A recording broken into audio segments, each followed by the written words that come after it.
Yeah. Big dog back, I'm commanding the troops. I got a legion of angels that stand there commanding my hand, I'm commanding the room. I make them jump from the floor to the roof. They wanna do me Shador. They wanna try to ignore that your boy is the truth.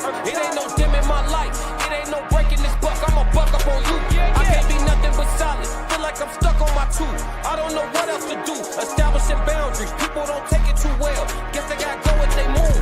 I was in Greece, swimming the sea like a pool.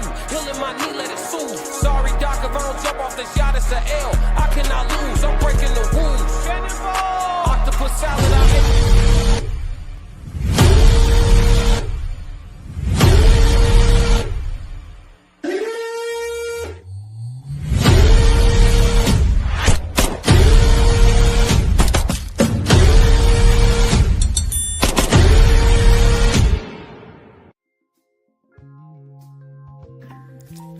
What's good? It's your girl April from Conversations with Soft Rain. I am the Raw Society Coalition's First Lady, and the Raw Society consists of myself, Souls of Thought, Classic Ho, Uncle Plug TV, and the Tez Down. I'm going to talk quick, so I need you to listen and pay attention.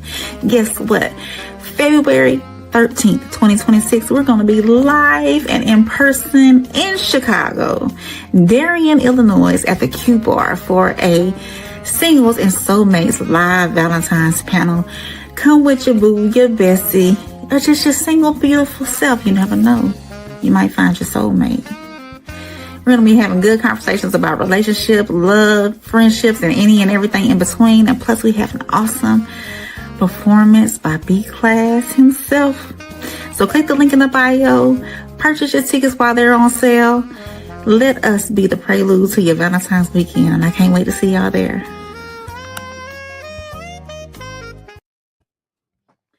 What's good, YouTube family? It's your girl, April, better known as Soft Rain from Conversations with Soft Rain.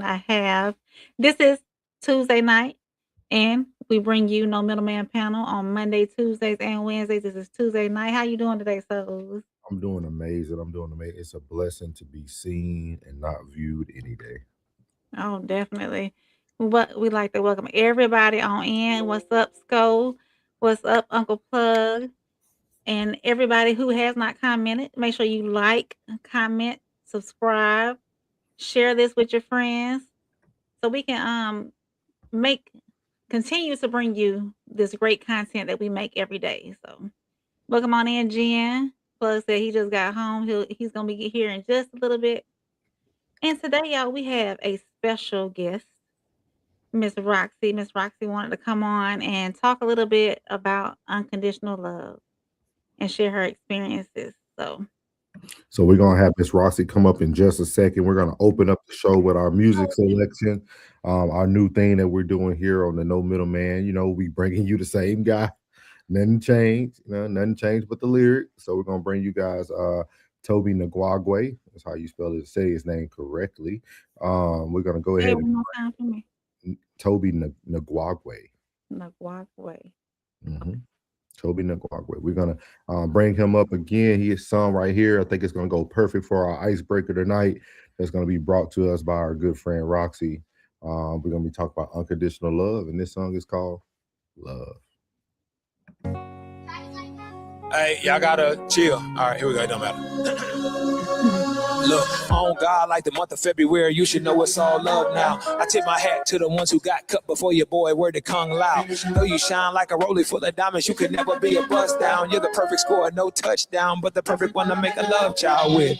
Ooh, I got a niche, but it's in a place that only you can scratch. The firewood lies inside my heart, needs the perfect flame, you're the perfect match. So if you could, better yet, I know you can. I just hope you feel obliged to give a G like me the opportunity to possibly slip and slide to your heart. Yeah, and press all the buttons that decimate your guard. Yeah, cause it's hard to renovate what someone else tore apart. Yeah, and a love as deep as the ocean still contains sharks. Yeah, don't let them gas you up, it's just for it. Yeah, every single person that I know desires something real as hell, but heaven knows that you can't dilly-dally or go to and fro. You got to dive in it from your head to toe and just float. To see a love is for anybody willing to get soaked. And if you ready to get wet, let me just pull you in. Yeah. Till the deepest bend of the way. Nah. Yeah.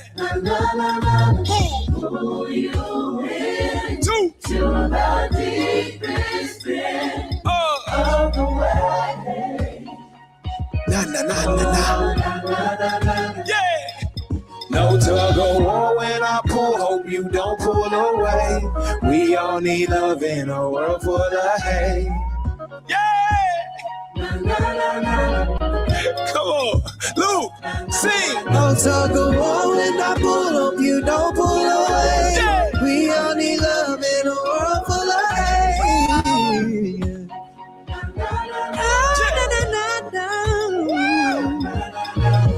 Pull you Sing, in Keish. to the deepest bit of the wave.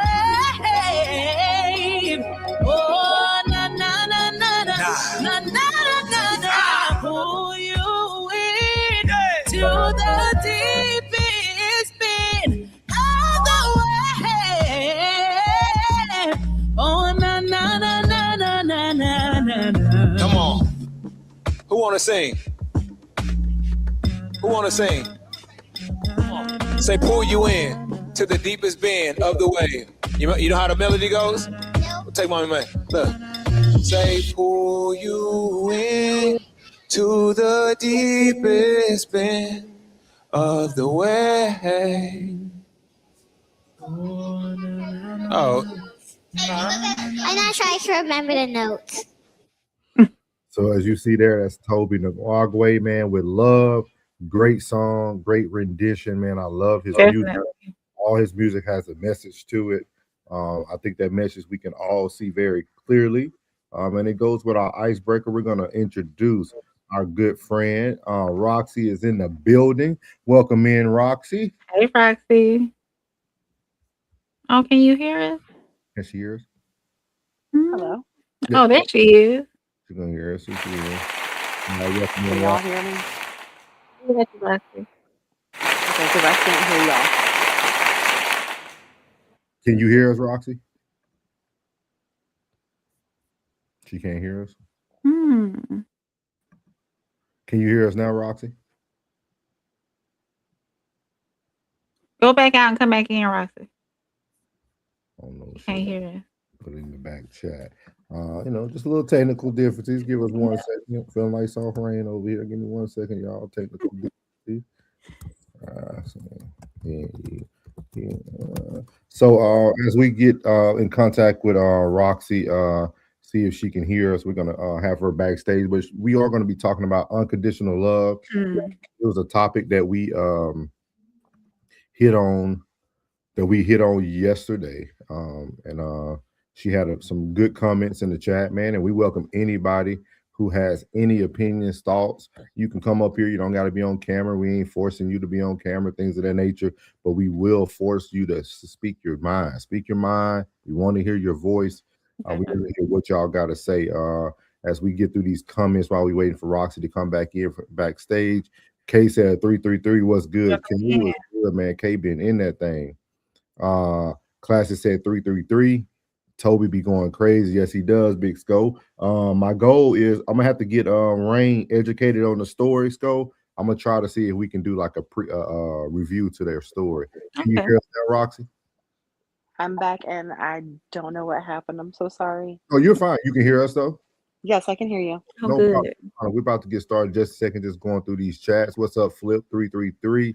Sco said, "What's up, Souls Rain, man? We Hey, doing." hey, Sco. Yeah, so we welcome all people that are here, man. You can speak freely as well.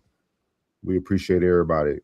So we want to start this out tonight. Roxy, let me move you to the middle.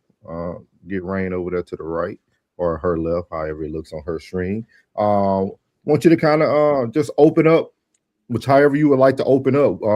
This is new for me and Rain as well. And once he gets up here. So this is going to be our first time hearing however you would like to share. And anywhere you would like us to interject, we are here for that. Well, I've been watching y'all lives quite a bit.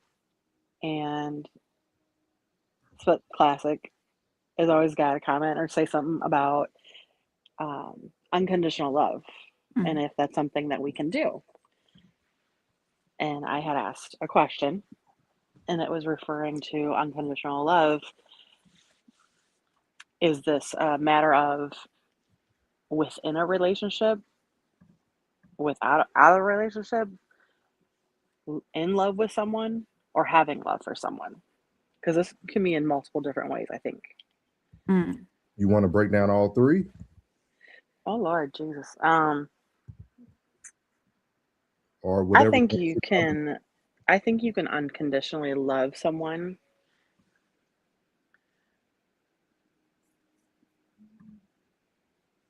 I Go- absolutely think you can unconditionally love someone and not be with them Okay. in a matter of a relationship because you want the best for them, and sometimes they don't want the best for themselves, and maybe you feel like you're in the way of that Mm.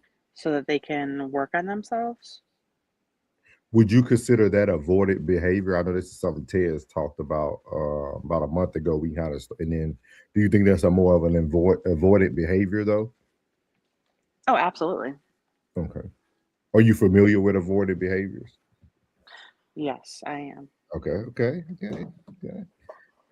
So what does it look like to you when you feel like you can love someone unconditionally, but you also know that you need to give them the space and the capacity to kind of figure out what they need, what that looks like for you, or have you experienced that at all? I believe that I've experienced that in the past. Um, Unfortunately, too recently. And this person, I was with them through a lot, and I was with them through things that they wanted to work on, and they kind of they had a mental illness that I had found out shortly after we had got together, and it turned into not being the same person that they were, Mm. and it changed the person that I met, changed the person that I knew, changed so much of this person's character. And I was riding it out because Hmm. I was wanting this person to get better for themselves, not for me. It don't matter for anybody else. It was for them because they weren't the person that they wanted to be. They weren't the person that they had told me that they were and that they were trying to be and working on. And they had kind of let that go of themselves. Okay. And it turned into a dangerous situation Heard. Mm. Can I ask? where it, Oh, I'm sorry, Miss Roxy. I'm sorry. Go oh ahead. no, no, go ahead, ask. I don't want to step over you. Are you done with your thought? I don't want to break you. Well, it had turned into a dangerous situation where I literally had almost lost my life. Mm. Not just lost me, but lost my life. Heard. And I'm At the working hands of that on person. I'm sorry.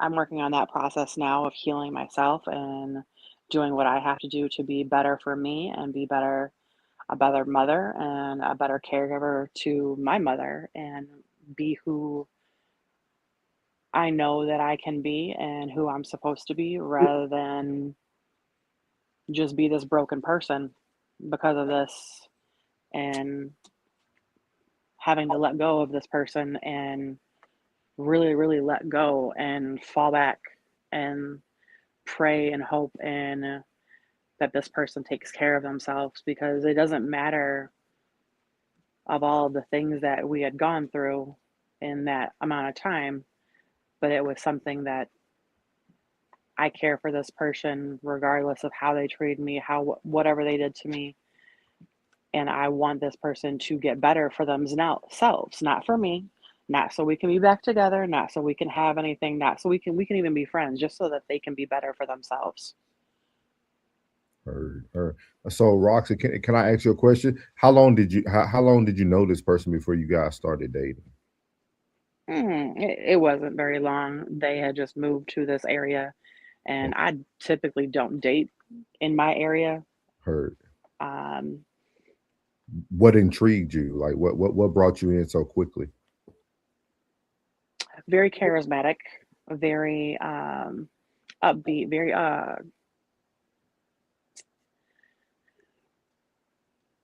very extrovert, and I'm very much. I used to be an extrovert, and Mhm. I'm definitely not anymore. I ain't been an extrovert for a while since I worked in the ER.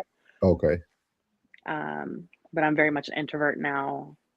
Like, I pay for my house. I like hanging out at my house. I like being at my house. So, I don't so, want to pay out to be at the club or a bar or anything like that. But that was never my personality before this.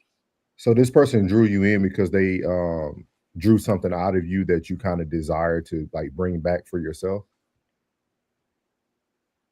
In a sense, yes and no. Like, I wasn't necessarily trying to necessarily be more extrovert, Mhm.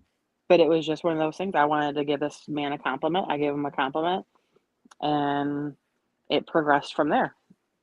So you was the initiator. I like it, Roxy. I like it. I like it. Come judge. No, we not. No, we like it because we talk about this on the show a lot about like a lot of women don't approach or men don't approach. So I think that's super dope that you did. I'm gonna ask you another question, Roxy. Uh, so if you had a perfect world, right? Let's say everything didn't happen the way it did. What did you see, or what was your vision for you two? Oh, we would have been married by now. We Okay. was engaged. How long were y'all We talking? don't judge me. No, I'm not. No. This is real. Like, There's no judgment. I No mean, judgment. at all. I'm really just. I'm just asking the question. I promise you, there's no judgment at all. October, Okay. we started talking, and we both said that we wanted to exclusively talk and date each other and no one else. And we were engaged by December, Okay. Okay. and we were supposed to get it married this spring and or spring summer, and everything ended Easter weekend. Okay. So What was the deciding factor? What changed? Because you said he changed. So what was it that changed? Did you not see any inclination of what kind of person he became? I did. I seen it. I witnessed it. I questioned it.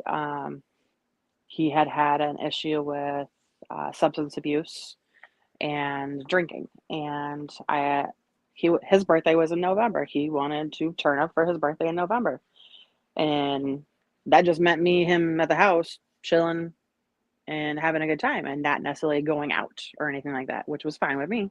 Mhm. And I asked him, I'm like, "Are you sure you're okay with this? Are you sure you're okay with having a drink? Because I know it's been a long time since you've had a drink. Are you sure that's something that you wanted to do? Because I'm not trying to say that you can't. I'm not trying to say that you can, but I'm like, your sobriety, you've taken such a proud um, respect in your sobriety and staying sober. And I don't want you to feel like it's necessary to do it for just because it's your birthday. I want you to do So it. Like, I want you to make your decision for yourself because you're a grown man. And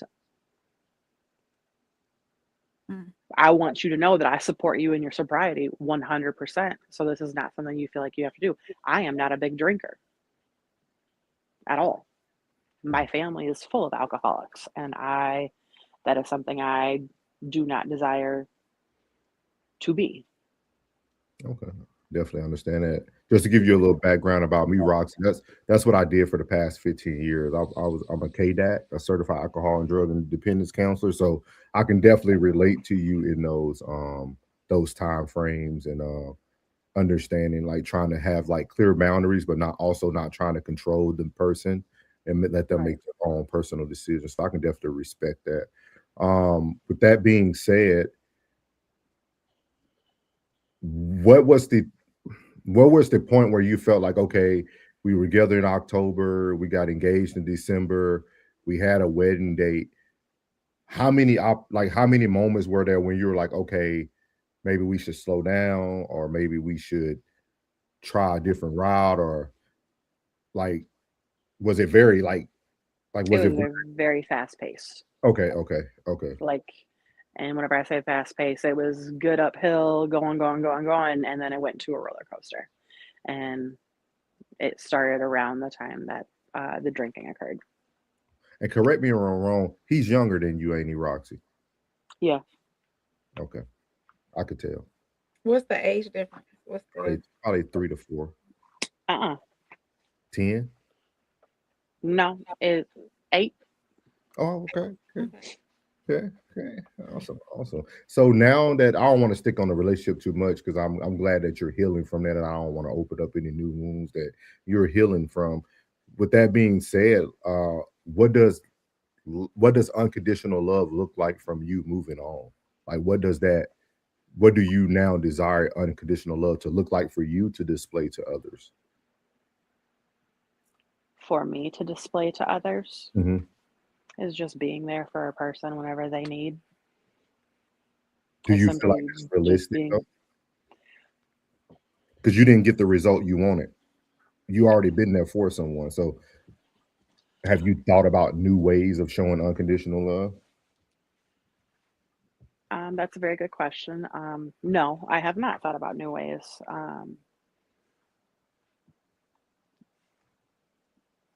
I'm not sure, honestly. Don't worry, Rox. We're gonna do a 30-year series on this. Don't even worry. You ain't gotta Oh, we ain't gotta unbox it all today. We ain't gotta unbox it. I'm serious. I love this conversation. Yeah, I love this conversation. So Mhm. I'm just trying to give you some things that you can think about as well while you're on your healing journey, right? Because you're going to hear a lot of the cliche things from people. You're going to read a lot of books. You're going to oh listen to a yeah, lot of podcasts. But just coming from like my own experience, I feel like now we have to recreate what reality now looks like for moving forward to new relationships. agreed. I very Um, much understand that. I realize a couple things is that I was looking at feelings more than I was looking at facts. Mm. My therapist told me that, and I go to therapy every week for it. Um, Congratulations to before. Yeah.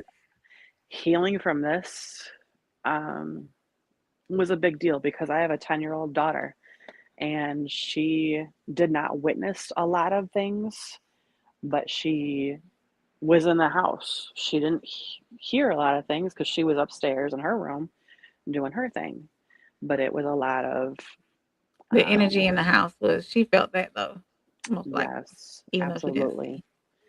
Yeah. And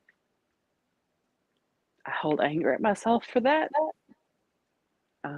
But I know that I am doing my best to do the healing and the work that I have to do to be the mother that I want to be for her and to be the person that I want to be and be the person that's healed and not broken and survived and not a victim.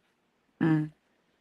Roxy, if you don't mind me asking, what are some things, what are some exercises or what are some things your therapist has you currently doing? This is to help other people who are watching right now, right? Definitely. Because everybody might not have the resources to either seek therapy or don't have trust or haven't found that perfect therapist. So like what are some things that you're currently working on that you feel like it's like something that you wish, man, I wish this was just in my daily routine every day before I even went through this. Something is journaling, is writing down things and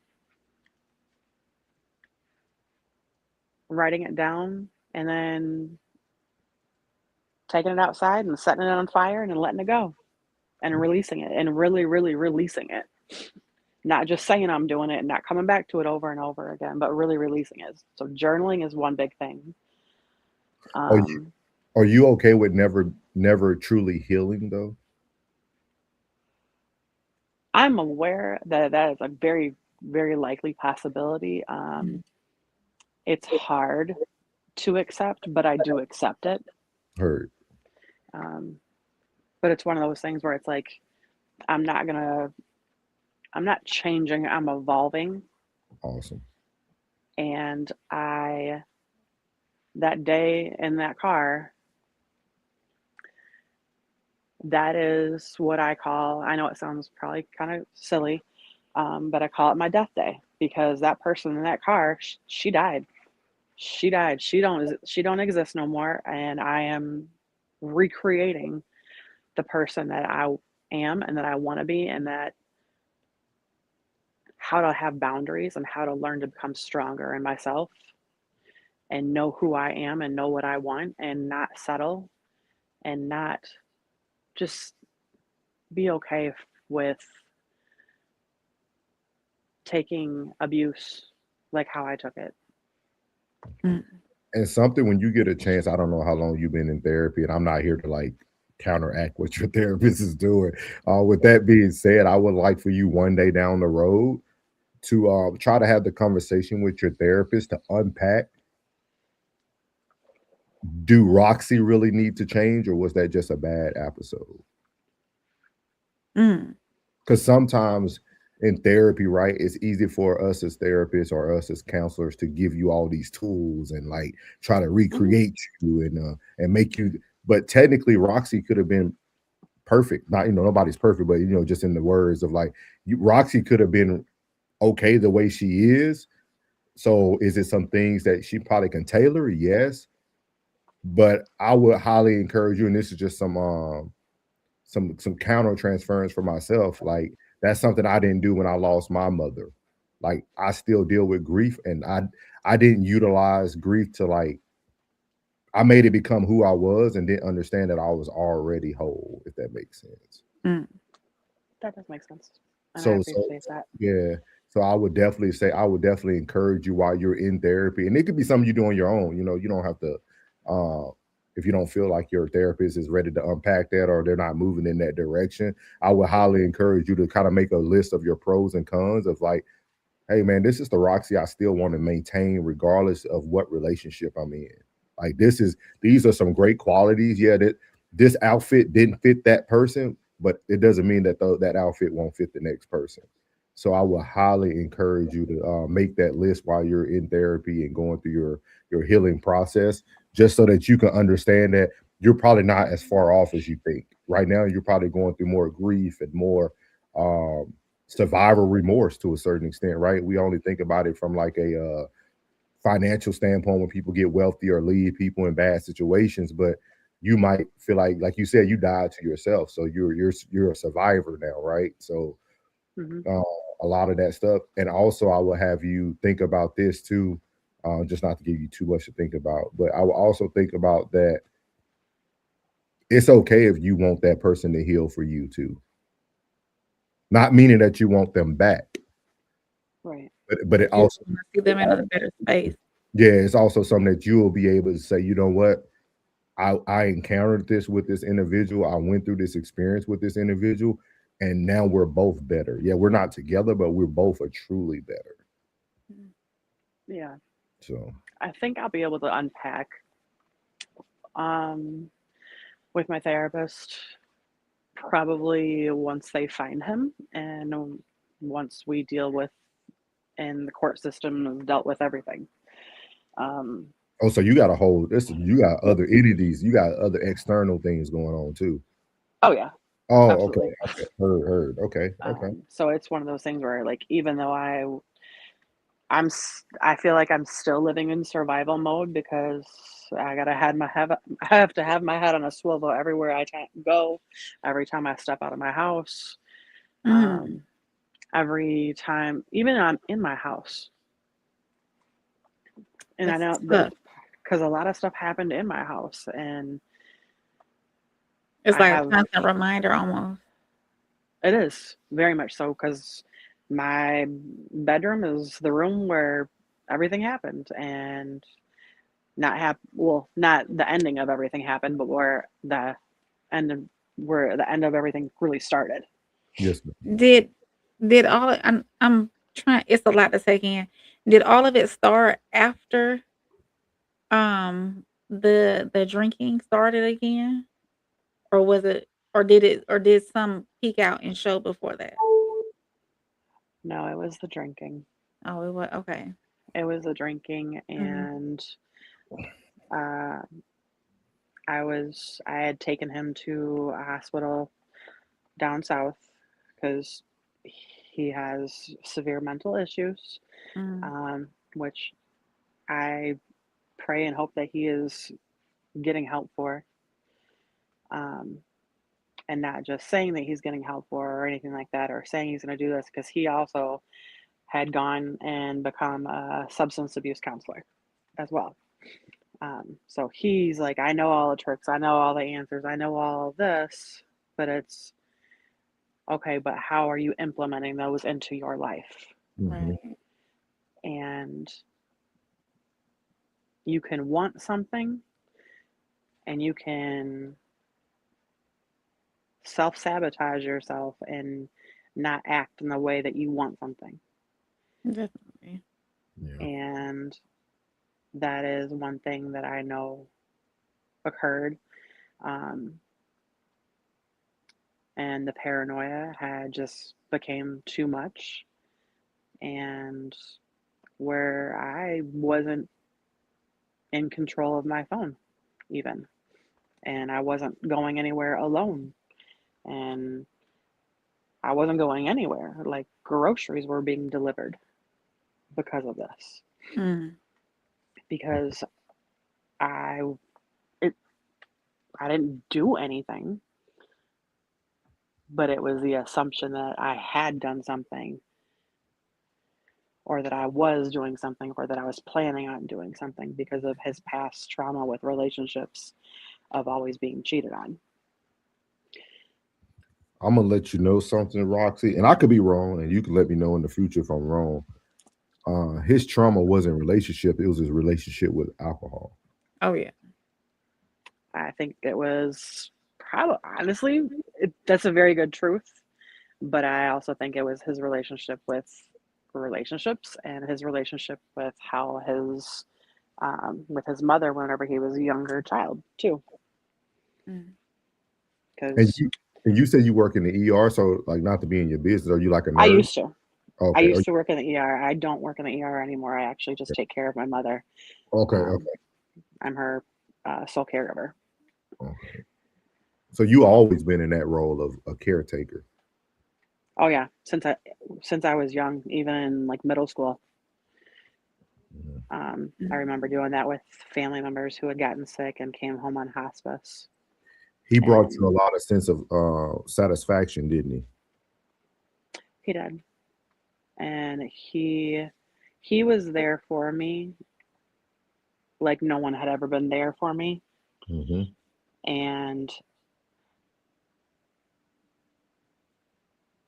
he supported me whenever I was sick.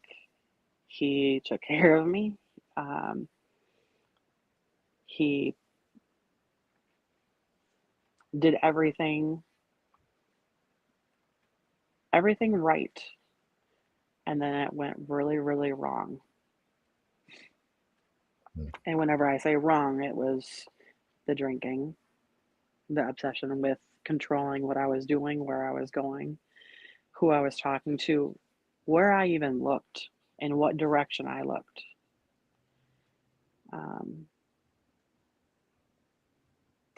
You So were that's where it became to the point where I felt like a prisoner. and have you been married before, Miss Roxy? No. Okay. Just the one child? Yep. Okay. Or just the almost. Okay. I had almost been engaged a couple times, but Okay. no. Is your ultimate desire still marriage?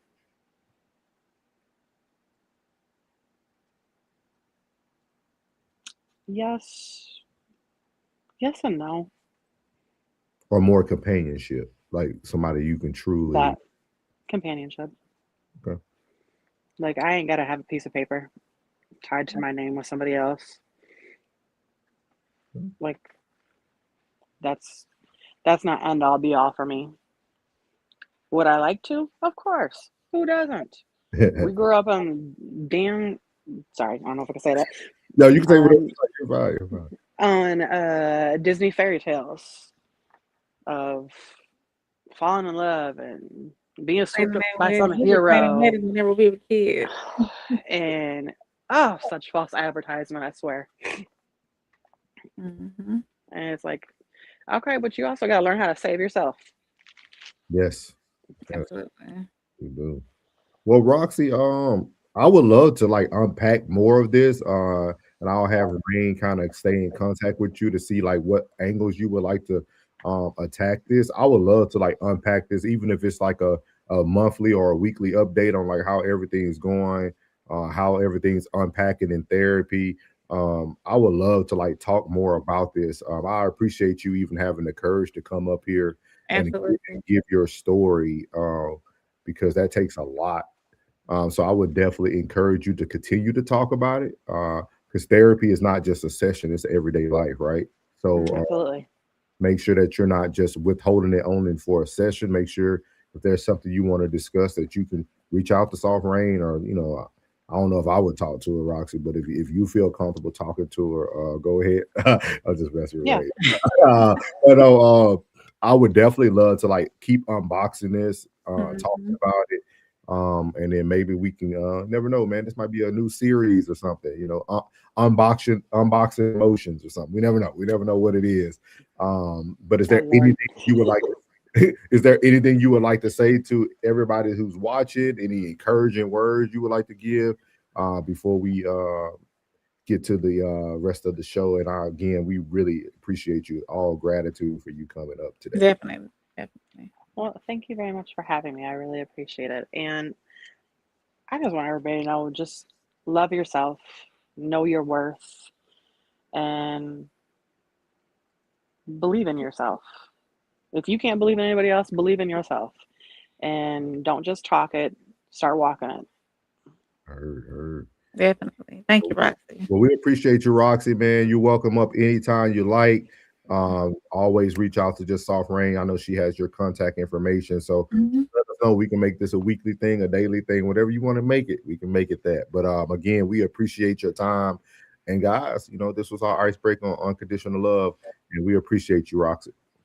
Thank you very much. I appreciate it. You have a Thank great you, night. Roxy. You too. So we're gonna get to some of the comments. Yeah. Yeah. Man, that was good. That was great. Yeah, that was good. Thank Hey, you, Roxy. Thank yeah, man, that was deep. you. Hmm. I like that type of stuff, but that was dope. Let's see here where we're gonna start. Yeah, okay, we'll start right here. Georgette said, I think unconditional love works for kids, but we have to have healthy, healthy boundaries when dealing with others. Ted said, Roxy in the building. Kay said, I think there's always a condition, even if it's just normal and fair, bare minimum conditions and boundaries. You can keep loving someone past those conditions, but it will cost you a part of yourself. Definitely agree. Hmm.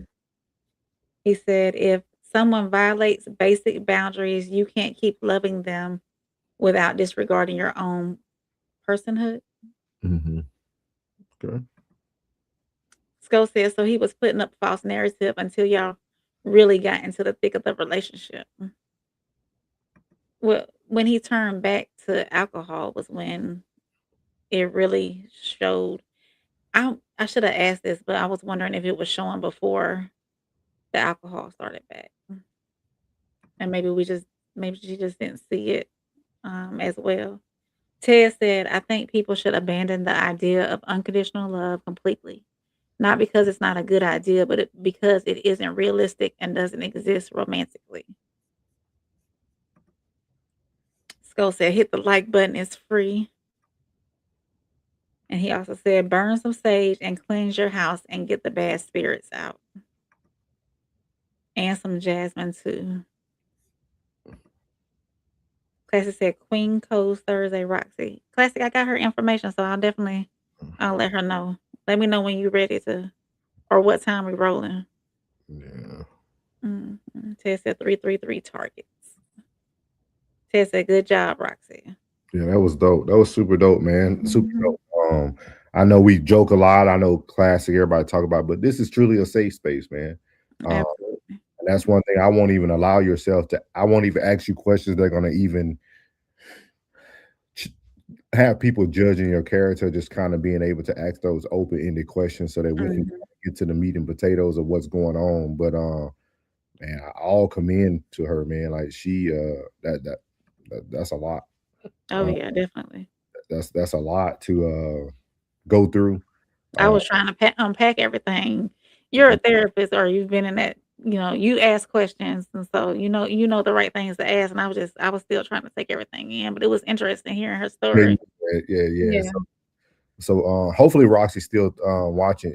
He Mhm. says it's always interest, but yeah. So like that's so for Rain, just for your perspective, that'll be kind of like what we would call a triage, right? Like Mhm. very quick. Uh, like she probably experienced that at her like first session, right? It's Oh, like yeah. let's say you walked in and something was going on, we just gonna triage you. I just need to see where you are. Okay, what happened? Okay, Mhm. we know a little bit about you. Okay, The I'm just intake form. yeah, yeah. But see, the intake is longer. Oh, okay. So The this is the triage. triage is Okay. immediate, like just quick, 5, Mhm. 10 minutes. Let me triage you, see what level of care you're gonna need. Right. Then once we do that, we'll take you and we'll bring you come back for an intake. Intake is normally about an hour and a half or so. Mhm. That's me. I'm not gonna just ask you were you married. I'm gonna ask you where were you born? What's your childhood like? Like I'm gonna ask you everything All in those deep. your biopsychosocial is where we're gonna Mm. go for that for real. So Okay. Roxy said, thank you. I'm here. I burn sage all over the house, property, and block for real, for real. Yeah, Mm. yeah. We respect it, man. We respect that was Definitely. super dope, man. That was super dope. Mhm. That was super dope. And if anybody wants to come up, just let us know. That felt good, man. It felt like Mhm. old day. That was good.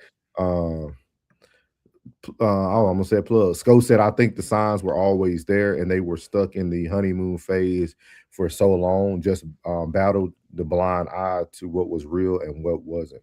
I don't know. Mm. So I don't know. That's why if y'all notice, I haven't made any preconceived notions. Like that's why I really want to unbox it with Roxy. Like I think it'd be a great thing to do because Mhm. sometimes, I don't want people to my fear is people getting away from things that are in reality that are true.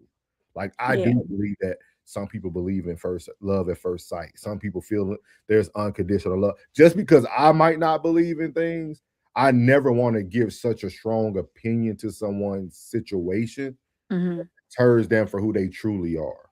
Mm. And that's why I gave a little bit of myself in when we were talking, because like I know how that feels to like live. Like now I'm Norris of grief. I'm souls of grief now.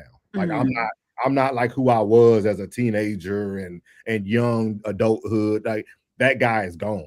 Like, you know what I mean? And it was because I didn't really sit in it and process it. You know what I mean? I tell Mm. people my mom passed in '08. I ain't do therapy for the first time until 2018. Ooh. That's a whole decade.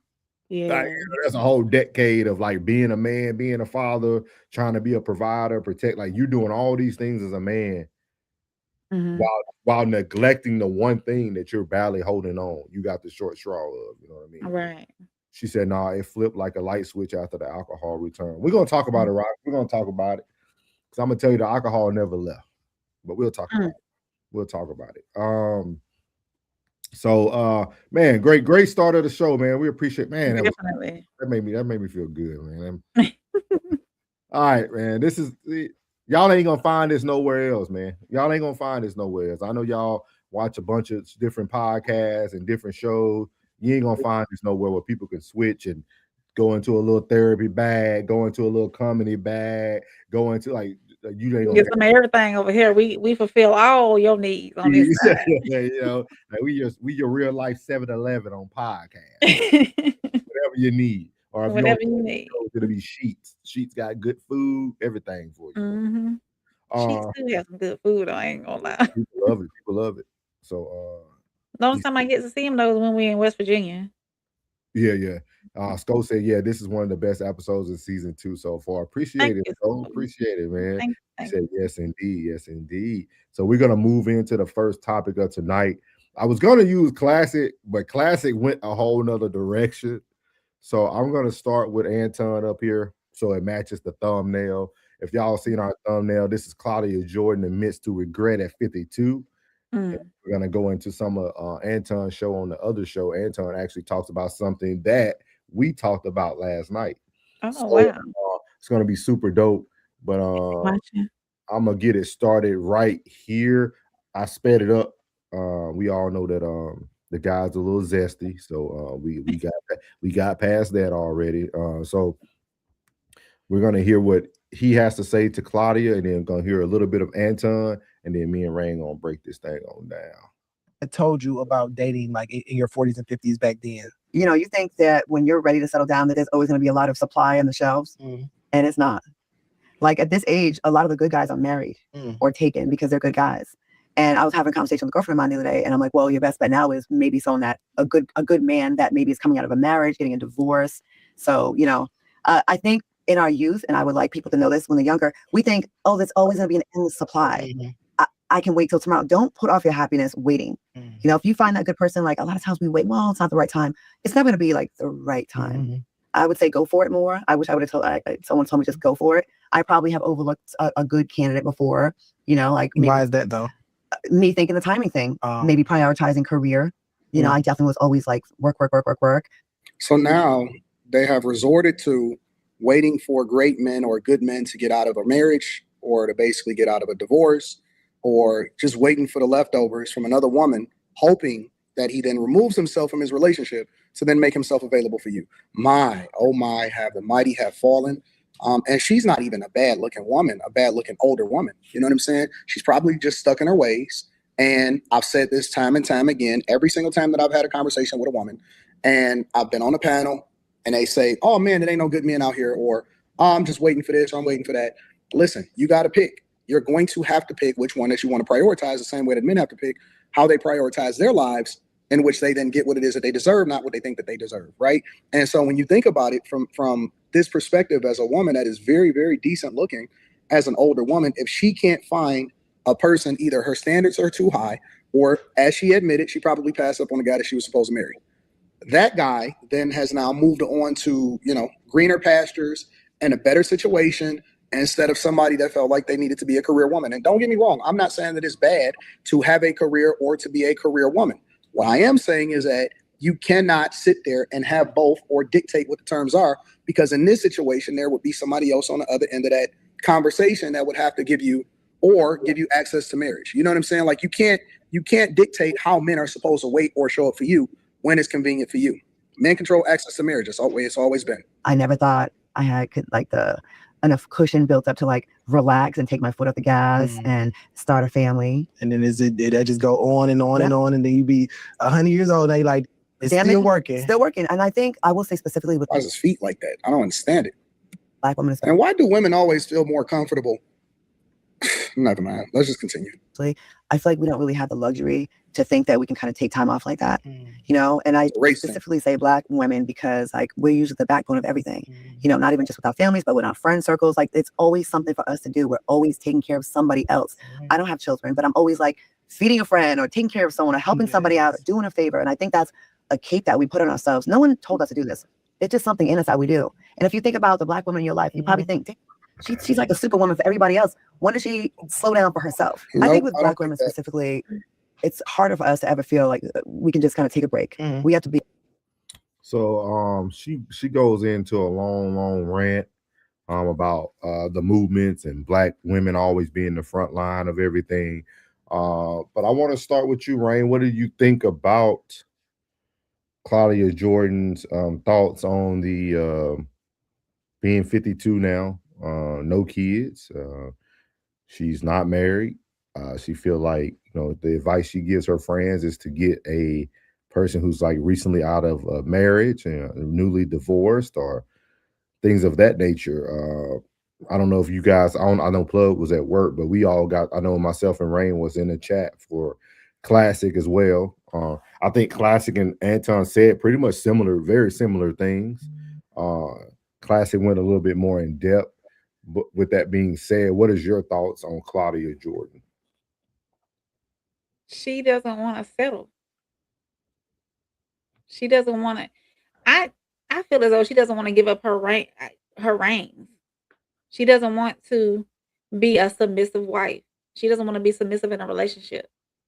You can tell the way she projects herself that I'm not gonna say she's masculine because she is a feminine woman, but her standards are probably set too high, and she's gonna forever be single. She's 52, no kids, a beautiful, gorgeous woman on the outside. Sometimes you just gotta settle. I'm not saying settle for everything, but she's probably looking for somebody that checks all of her boxes. And all those boxes at this big age is not gonna be checked. What Hey, is your Plug, what's what's up, your Plug? thoughts, Plug? What is your thoughts on the Plug? Imagine that beautiful hair, beautiful eyes, beautiful nose, beautiful lips, voluptuous titties, She's gorgeous. sexy legs, nice waistline, and that monkey ain't monkeying. That might be what it is. That might be what it is too. Hey, I'm telling you, sometimes I tell you, like when that is good, a man will accept a lot Mm. from a woman. A lot. He'll put that cape on, take it to the cleaners. So there is power in the P? There's exception. Exception. Oh, there's exception. Okay. Exception. I mean, she's great eye candy. I'm pretty sure a lot of men would always invite her out. You know, hey, would you like to go to this gala with me? Oh, got this banquet. Would you like to come? Oh, my company's throwing this party, and she's great eye candy. And then get her to the crib, that passionate, hot little movie kisses and and then we finally get there and be like, womp womp womp womp. Well, That'll do it. I'm out.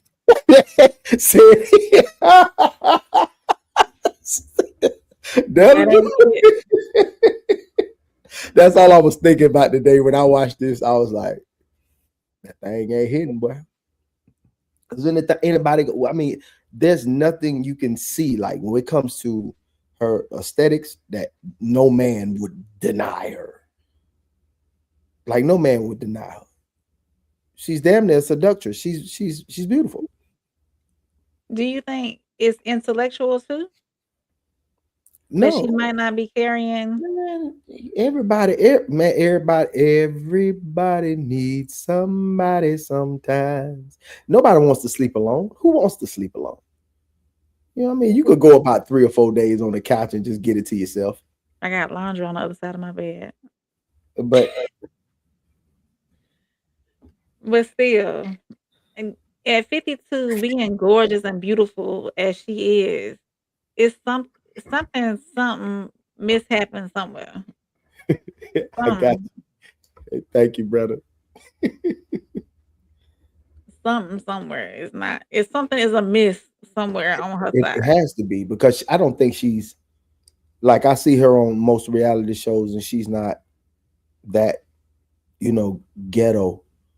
She's not that hood. She seems to avoid confrontation every time I see her. She's not the one throwing drinks in someone's face. And, but at the end of the day, she's like how old is she? 50 something? She 50 something. 52 years old. Any man would, just the aesthetics will cuff her and her accomplishments will cuff her, but she's not cuffed. And no kids. They don't have to worry about being the bonus dad or stepdaddy. They don't have to worry about she don't have any kids.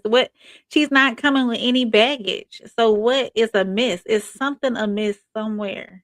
And she's being choosy in a section of the world that's very like that number of homosexuality to normal is like extremely high. It's higher than the average rate. You know what I mean? I did do a little bit of research on some of the men that she dated. She's dated some NFL men, Genuine. She was married for 1 year, I think, if I'm not mistaken, if the facts were correct that I looked up. So it's something. It's a her problem. It's not a man problem. It's a her problem. You start to see that veil coming off your eyes. You're starting to see things a little bit clearly, don't you? God bless you, child. Appreciate y'all. Put that oil on your forehead. Somebody been blessing that temple. What you think? Souls? I'm just letting you. I want to make sure y'all completely done with all your thoughts, Oh, yeah. so I can unpack mine. I'm gonna let y'all got all your thoughts out about it. I need to write some notes down while you unpack. You got to. I'm gonna say what nobody's saying. Mm. This lady was born in 1973. Okay. She was born 4 years after the feminist movement pretty much almost ended. Mm. Feminist movement started in 1960s. Who was the head of that feminist movement? The black woman. No. No. Who? Who was the head, Plug? Hmm? Who was the head of that? Who led that whole movement? Some white lady. Yeah. Okay. What does she look like right now? I'm not a feminist, so I don't. What does she look like right now as you look at her? She looks like a chocolate Barbie doll. She looks like a black Marilyn Monroe. She still wears her hair in the same 1960s, 70s hairstyle. She wears the same proper dresses like Leave It to Beaver Mama wore. Like she is still displaying the same things that she grew up in. She never evolved. And the people, well, no, it's not that. So this is just another angle. I could be wrong. Y'all could be right. This is just what I thought about, because it's easy to say all the negative stuff that social media says about black women, this and that. But when you think about the time she was born, she was raised by a woman who literally just went through the feminist movement. Like our women today don't have the same excuse like her mom would have had. Does that make sense? Like, yeah. Keep going. When you are raised in a movement, you don't have the hindsight that we have today. So she's raised in a feminist movement in the city of Rhode Island. Ooh. She also won the pageant in the city of Rhode. She was Miss Rhode Island. Like, then she went from that to becoming a host on one of the whitest shows in America, Deal or No Deal. Oh, yeah. Who Wants to Be a Millionaire? Then from there, she went from not just that, she went from The Celebrity Apprentice. This is a black lady who wants a white man. She started to settle for black men because she wanted to be accepted in the new circle she was forced into. Because if you look at her career trajectory, she started in all these white rooms. Yeah. Then she ends up on Atlanta Housewives. That's weird. And who was she married to? So at that moment, when she ends up as Celebrity Housewives in Atlanta, I now have to blend into my environment. Like, I can no longer almost pursue the thing that I truly desire. This is a black woman that desires a white man. But now she's trying to fall on the sword of being a strong black woman. With man There's a hands. white man out there that want her. She need to go find her. With man hands. You don't think so? No white man don't want. See, that's another no. That's another topic for another day. But there might be a few, but it wouldn't be the few that she was in rooms with. They probably wanted her for a fantasy, for kind of like what Plug said. Let's go to the room. I'm married already. You know what I mean? I'm gonna pay you for this exchange so you can be quiet. But they weren't trying to have her as no wife. She's not gonna be the arm candy for the wealthy white man. Like, that's not gonna happen. Like Claudia Jordan. Yeah. Like, so, like, and that's what we're not talking about. Like, I really think it was the time she was born, and I'm not trying to give her excuses, but I think it was from the time she was born and raised. She had a mother. I don't know if she grew up in a 2-parent household, but she had a mother who grew up in, like, literally lived through the feminist movement from 1960. What were they doing in Rhode Island? That's what I'm saying. Like Rhode Island. Maybe her dad was white. We got to look up like more of the history. I don't know too much about her personal life, but when I really just sat there and looked at her, we display on the exterior how we feel on the interior. This is a black woman who literally, if you take away her skin tone, she reminds you of the white lady on Sinners. You cooking now? Go ahead. Now, I like the way. Hey, go ahead. I like the way you're going now. And I really feel that's her downfall. Like, that's what to us we feel like it's a downfall. I think she's really winning because you're talking about 52 very attractive black woman with no children. At the end of the day, that's still a unicorn. Like Her that's dad, she's biracial. Her dad is African American. Her mother is Italian. told you. So Is Italian? yeah, so her mom's white. White. So her mom grew up. Well, that's kind of white adjacent. But her mom grew up in a time where now her mom probably was a beautiful Italian lady too. You know what I mean? Like her mom was the new face. You got the feminist movement. You got all this stuff going on, man. I'm telling y'all, man, this is a Black woman who got very high in her career trajectory, got in rooms that most Black women at that time couldn't have. She just started to desire something she could never have long term. Then once all these shows, because y'all gotta think about it, probably mid 2010, internet started taking over with like Netflix and Hulu, and so like all people stopped watching normal TV. We started watching TV series and all that stuff. So her career went from 60-year-old retired senior citizens watching Deal or No Deal or Who Wants to Be a Millionaire to now she has no job really. Nobody really, and they really want to see a Black woman on TV as the face. So like she went through all that and then had to end up on Housewives of Atlanta. She grew up in Rhode Island because her father was in the Air Force. He met her mother in Italy where he was stationed. And then they came back here. And I never looked up her history. And I got all this by just how she looked appearance-wise today. Mm-hmm. I don't know nothing about her history other than her career trajectory and how she was dressed. That lady literally looks like somebody from the 1970s, dog. Like Leave It to Beaver type mom. Like literally Marilyn Monroe hair, like just flowing hair.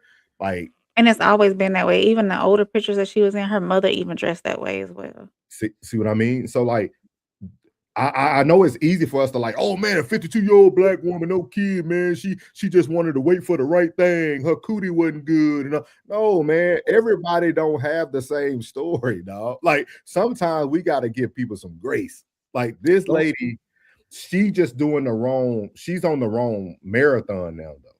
She's trying to lean towards her Blackness because that's what makes money today. But she's really lying to society.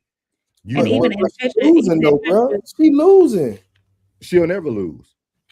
Shit. Not as long as the Zesties want her own podcast, as long as she can be the face. Oh no, we ain't talking about that. I'm talking about the things she really long for. You can sit up some your face being hidden by your name. Point your camera down a little bit. Yeah. You can't see me? No, it's just up to your eyes. You behind your name is yeah. Oh yeah, okay. I'm leaned back in the chair chilling. Yeah, but like that's my point of view. That's why I was telling. I see what you're saying, but I know. But what you were saying, you was cooking. That hit on something that I ain't even think about. Definitely, like for real. I didn't even think on that level right there. But and even in all thinking like her mom losing because if you ain't accomplished the goal of actually having someone, you know what I'm saying? Like you want that someone. I know she want to feel that.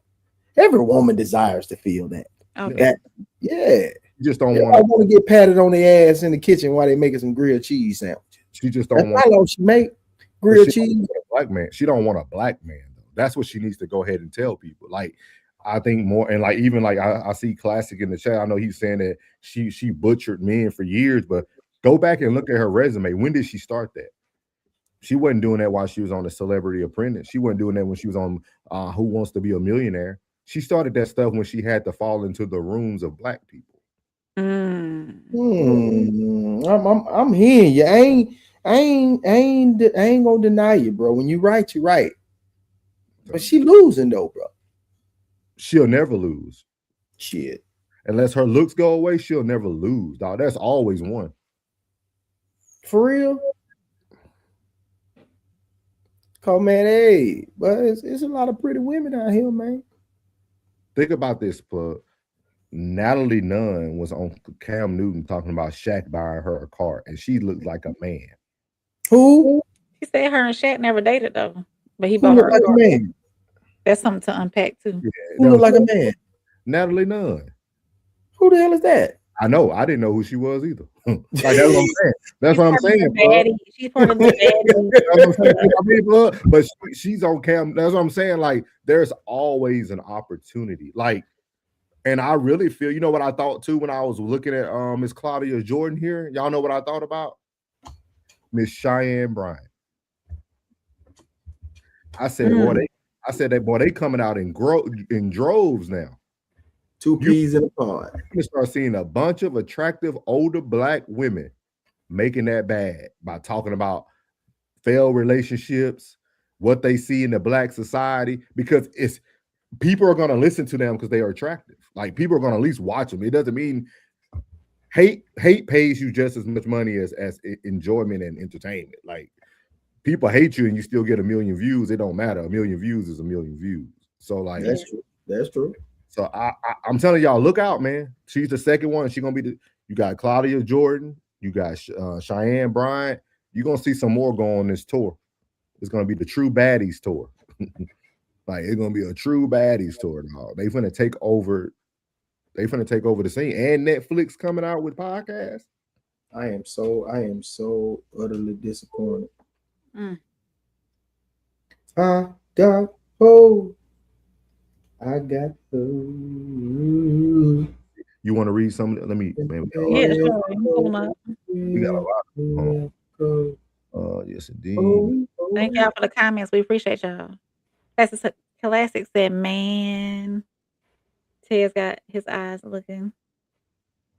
Skull said, what's the word, The word is eyes tied, boss.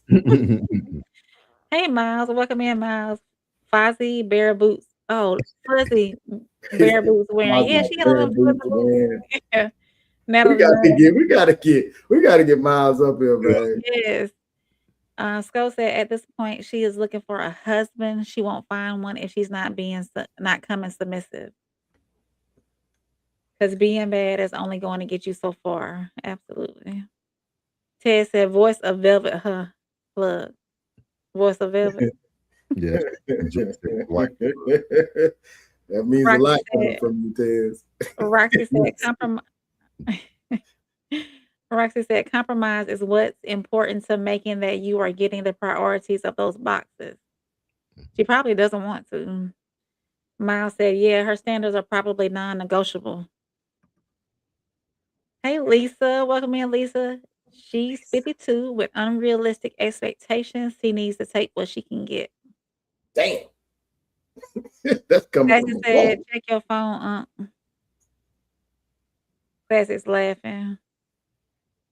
Miles said, clean laundry. I hope. Laugh out loud. Oh, yeah, it's clean, Miles. It's clean. Roxy said, laugh on my tell-off. Facts rain. Lisa said she's type A. Men don't want to deal with type A women, in my opinion. Only the ones that can be successful. Classic said, no, she wasn't black. Classic laughing. Classic said she's in her own way. Ted says she's been dogging brothers for 30 years. Miles said her dad is a former pro baseball player, if that matters. Okay. Skull said, sure, you right. Definitely reminds me of the white girl from Sinners. Classic said she's uncooperative. Classic said you can tell. Lisa said, I think Souls is right about her wanting a white man. It's because she can't find a black man who wants to deal with her.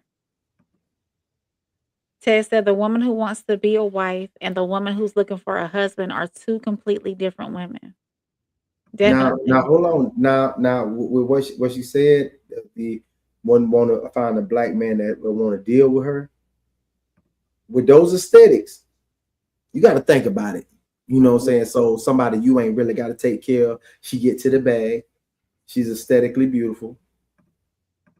Even dudes in the hood deal with bras that'll cut your clothes up, bleach them, bust your tires and your windshield. So I don't think it's too much she can do on that side that somebody would like just instantaneously dismiss her unless that box won UPS.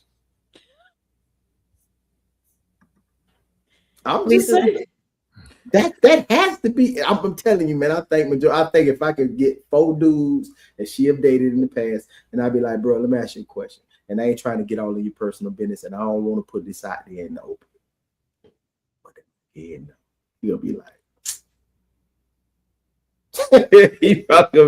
man, I was disappointed. She might have been around because she did quite a few videos. I'm not gonna say she was a video vixen, but she appeared in quite a few music videos. So Vixen is okay. The video 304 is different.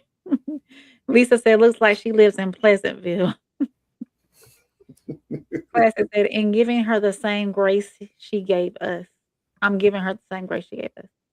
Classic said, "She's butchered us for years. She gets no grace. Don't spin the block now." Classic said, "I don't care when she started it. I don't owe her ish as a black man." Classic said, "She's not cracking like that. She cool on some 52-ish." Skull says she used to look way better than she does now. Well, she's 52, Skull. Yeah, she is. Classic says Cheyenne is light too. I don't know why people say she's so bad and ish. She cool on some for your age ish. Oh no, she bad. Come on, y'all. We trying to act like she a 10. She undeniable now. Hey, both of them bad now. 10s don't wear that amount of face decoration. Yeah, but she looked like she'll still be straight in the moment. Ted said, "Let's not gas her up. She's undesirable. What does she have that a woman 16 years younger doesn't have and with a lot of less mileage?" Well, she might be selective with the dingling because she probably. I'm telling you, because somebody told her that box ain't in the warehouse. I'm telling you, somebody told her that box ain't Amazon now. I'm telling you now. Somebody done told her. Somebody said that's probably where her gripe comes in. It's like, why it's always got to be about that? Every time I got everything I need, I got this and that, and then they sit in that silence in that room and be like, was he telling the truth? But you got to think about it, Plug. Now let's go back to my thought process or my analogy. She would need some work, right? If that's what she started with.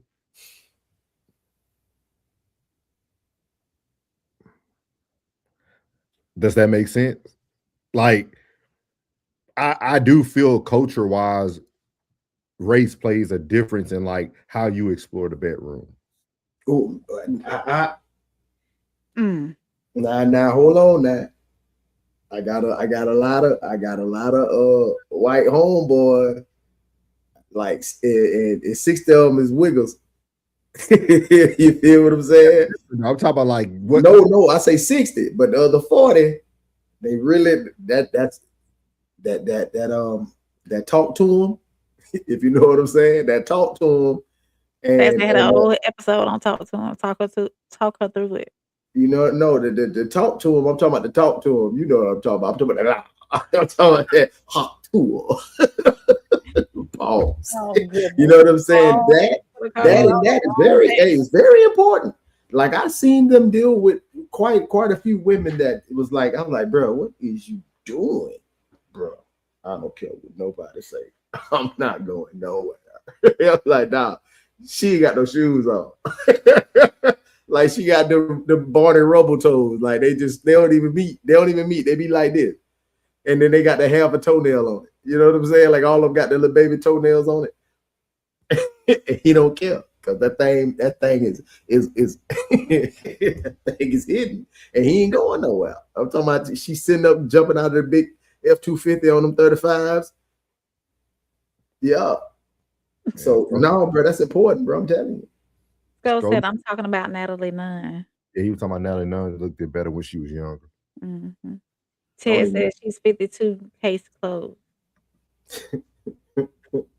Well, 52 ain't old, bro. I'm sorry. Y'all need to get a little old. Y'all need to live a little more, bro. Because 52 ain't old, bro. I'm sorry. You can't debate with bitterness. They're bitter, man. Bro, I'm telling y'all, 52 ain't old, bro. Dog, 52 ain't old. You're not even battling the age, Plug. You're not even battling the age, dog. That's just the one thing they can keep throwing at her. Like, no, I'm 7 years old. Man, come on. No, man. hey, man. It's okay, y'all. Hey, it's okay. I don't know who. She was born in 73, bro. I was born in 80. Y'all trying, man, never mind. Last thing a handsome masculine man wants is a chick that acts like it's weird that you want to be in her guts. Cannot virtual signal now because life didn't go her way. It's some terminology you be using, Ted. It just don't sound right to me sometimes with your vernacular. But when you think about it, when you listen to her interview too, though, on this show, not saying like what she said in the past, how did it make you feel? She didn't really say anything crazy. She just talked about, they asked her, what advice would you give? And like, she gave her advice, and she said she would tell her friends to possibly get somebody who's more experienced and been married. Like, I mean, it's not like she said don't get married. She's not going against the society norm or what we're trying to push. Right. Like, she ain't masculine to me. I seen what I've seen her take control of a crazy situation where women was throwing drinks and acting their ass in public, and she just took control of the situation and was like, hey, y'all need to calm down. Y'all need to stop acting like this. Yeah. Kay said, I'm Puerto Rican. To be honest, I can't relate to all this submissive woman stuff. If she's not driving me crazy, at least a little bit, I'm just not going to feel alive. Yeah. The Puerto Ricans different. They spicy. Buddy. Lisa said, I meant black men not wanting to deal with her on a scale of she looks like an individual who likes to lead. Fork in the road. He says left. She wants to go right. Oh, yeah. Lisa, you is. Go said 52 is not old. She only 13 years older than him. Miles says she probably doesn't want the men who want her. Again, non-negotiable standards. I'm pretty sure you can believe that. Miles, y'all are in the same age bracket. Would you consider dating her? Ladies and gentlemen, please put your hands together for Sophisticated Crash Out, aka Tez24, aka the Tez Down, aka the Tez Down Syndrome. What's up, y'all? How y'all doing? How's everything going tonight? Excellent show so far, guys. I appreciate it. Getting me through these long shifts that I got to be on. Plug, come on now. Hello, sir. Come on now. I know you're not gonna go with the hot button talking points of I just thought you only wanted sex. Boy, all this crazy talk that they've been doing on the internet for all of these years about who can throw it down, who can lay it down, flip that thing upside down, whip it in, reverse it, and now you want to jump on that team? Double talk all day long. Double talk. No, that's not happening. You mean to tell me that I'm supposed to be with a woman that does not love my dirty draws, that does not want me to jump her bones at every chance opportunity that I get? No. I'm supposed to be the one to tell her, baby, I ain't got time right now, but I got you later on. That's supposed to be my job. That's not her job. And you doing all of that wearing a Blackhawks hat. That is blasphemy. Man, listen, man. You just gotta live a little more, man. You gotta put a little more. No, I am too young and too viral to be sitting up here with somebody that want to say something crazy to me like that. Hey, no. Hey, the Big Hurt was once that too. And now he doing all the she gonna all get the naked and get in the bed. Get naked and get in the bed. I don't have time for that. If you want somebody to look at you and stroke your ego, then you go find you one of them old bastards who don't mind doing so. That's not Tez. You about to get Tez Down syndrome, exactly so you're what not you getting need to nothing do. at all. Stroke her ego. I'm not doing that. That is a waste of my time. Hey, what I'm saying, bro. Hey, that's probably what you need to do is stroke her ego. All you want to do is touch my poon. No. You're right. That's all I want to do. I want you to make me feel good. all that liberation that I have for all these years, and then you want to get upset with me because I like what's natural? No. Ted, you need a hug. Been giving it away for free. To Pookie and Ray Ray, and now when you meet me, you want to decide to have values.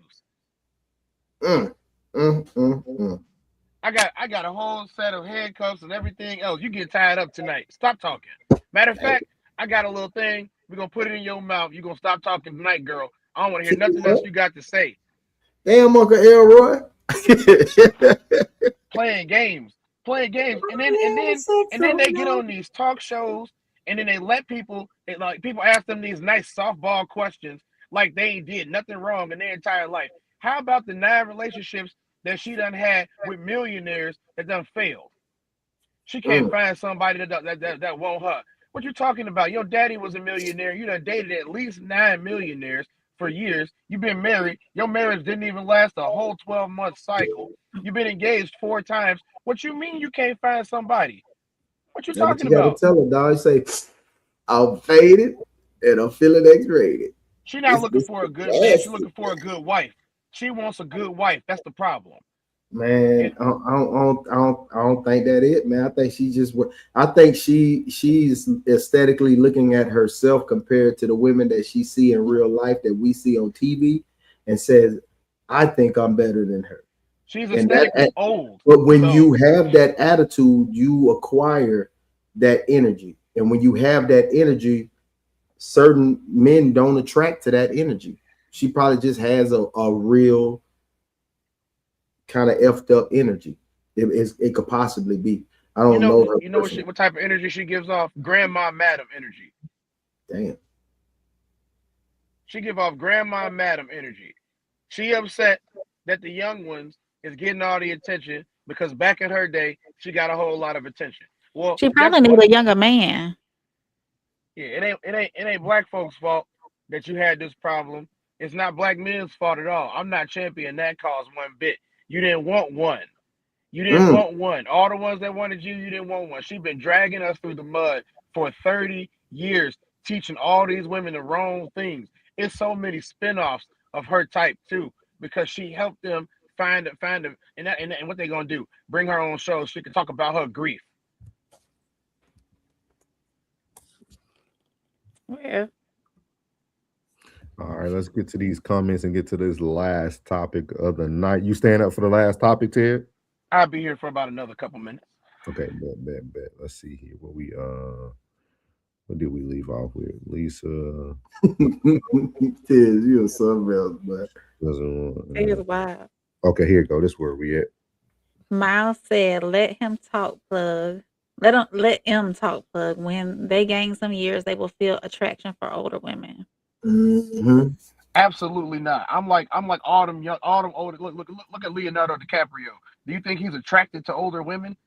When you are a Ferrari and you appreciate and value, you definitely don't care about the Ford Taurus that depreciates the minute that it drives off the lot. I am a Ferrari. I am a thoroughbred. I am the top of my gene pool and the top of my line. She better come correct. Ain't no appreciating older chicks. We just gonna keep on doing what we doing. That's what we gonna do. Talk about I'm supposed to go to something that's 52. She about to have a flat tire right now. You know what happens when you leave? What you Melvin leave in the garage? Y'all talking about no kids? What Melvin told Jody? Youngster. What happens to car tires when you leave them in the garage? Girl. What happens? Hey, boy, it's called dry ride.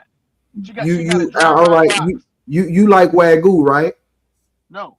You like Wagyu, right? Nope. You don't like Wagyu? Nope. So what you eating? Sirloin, top sirloin? Nope.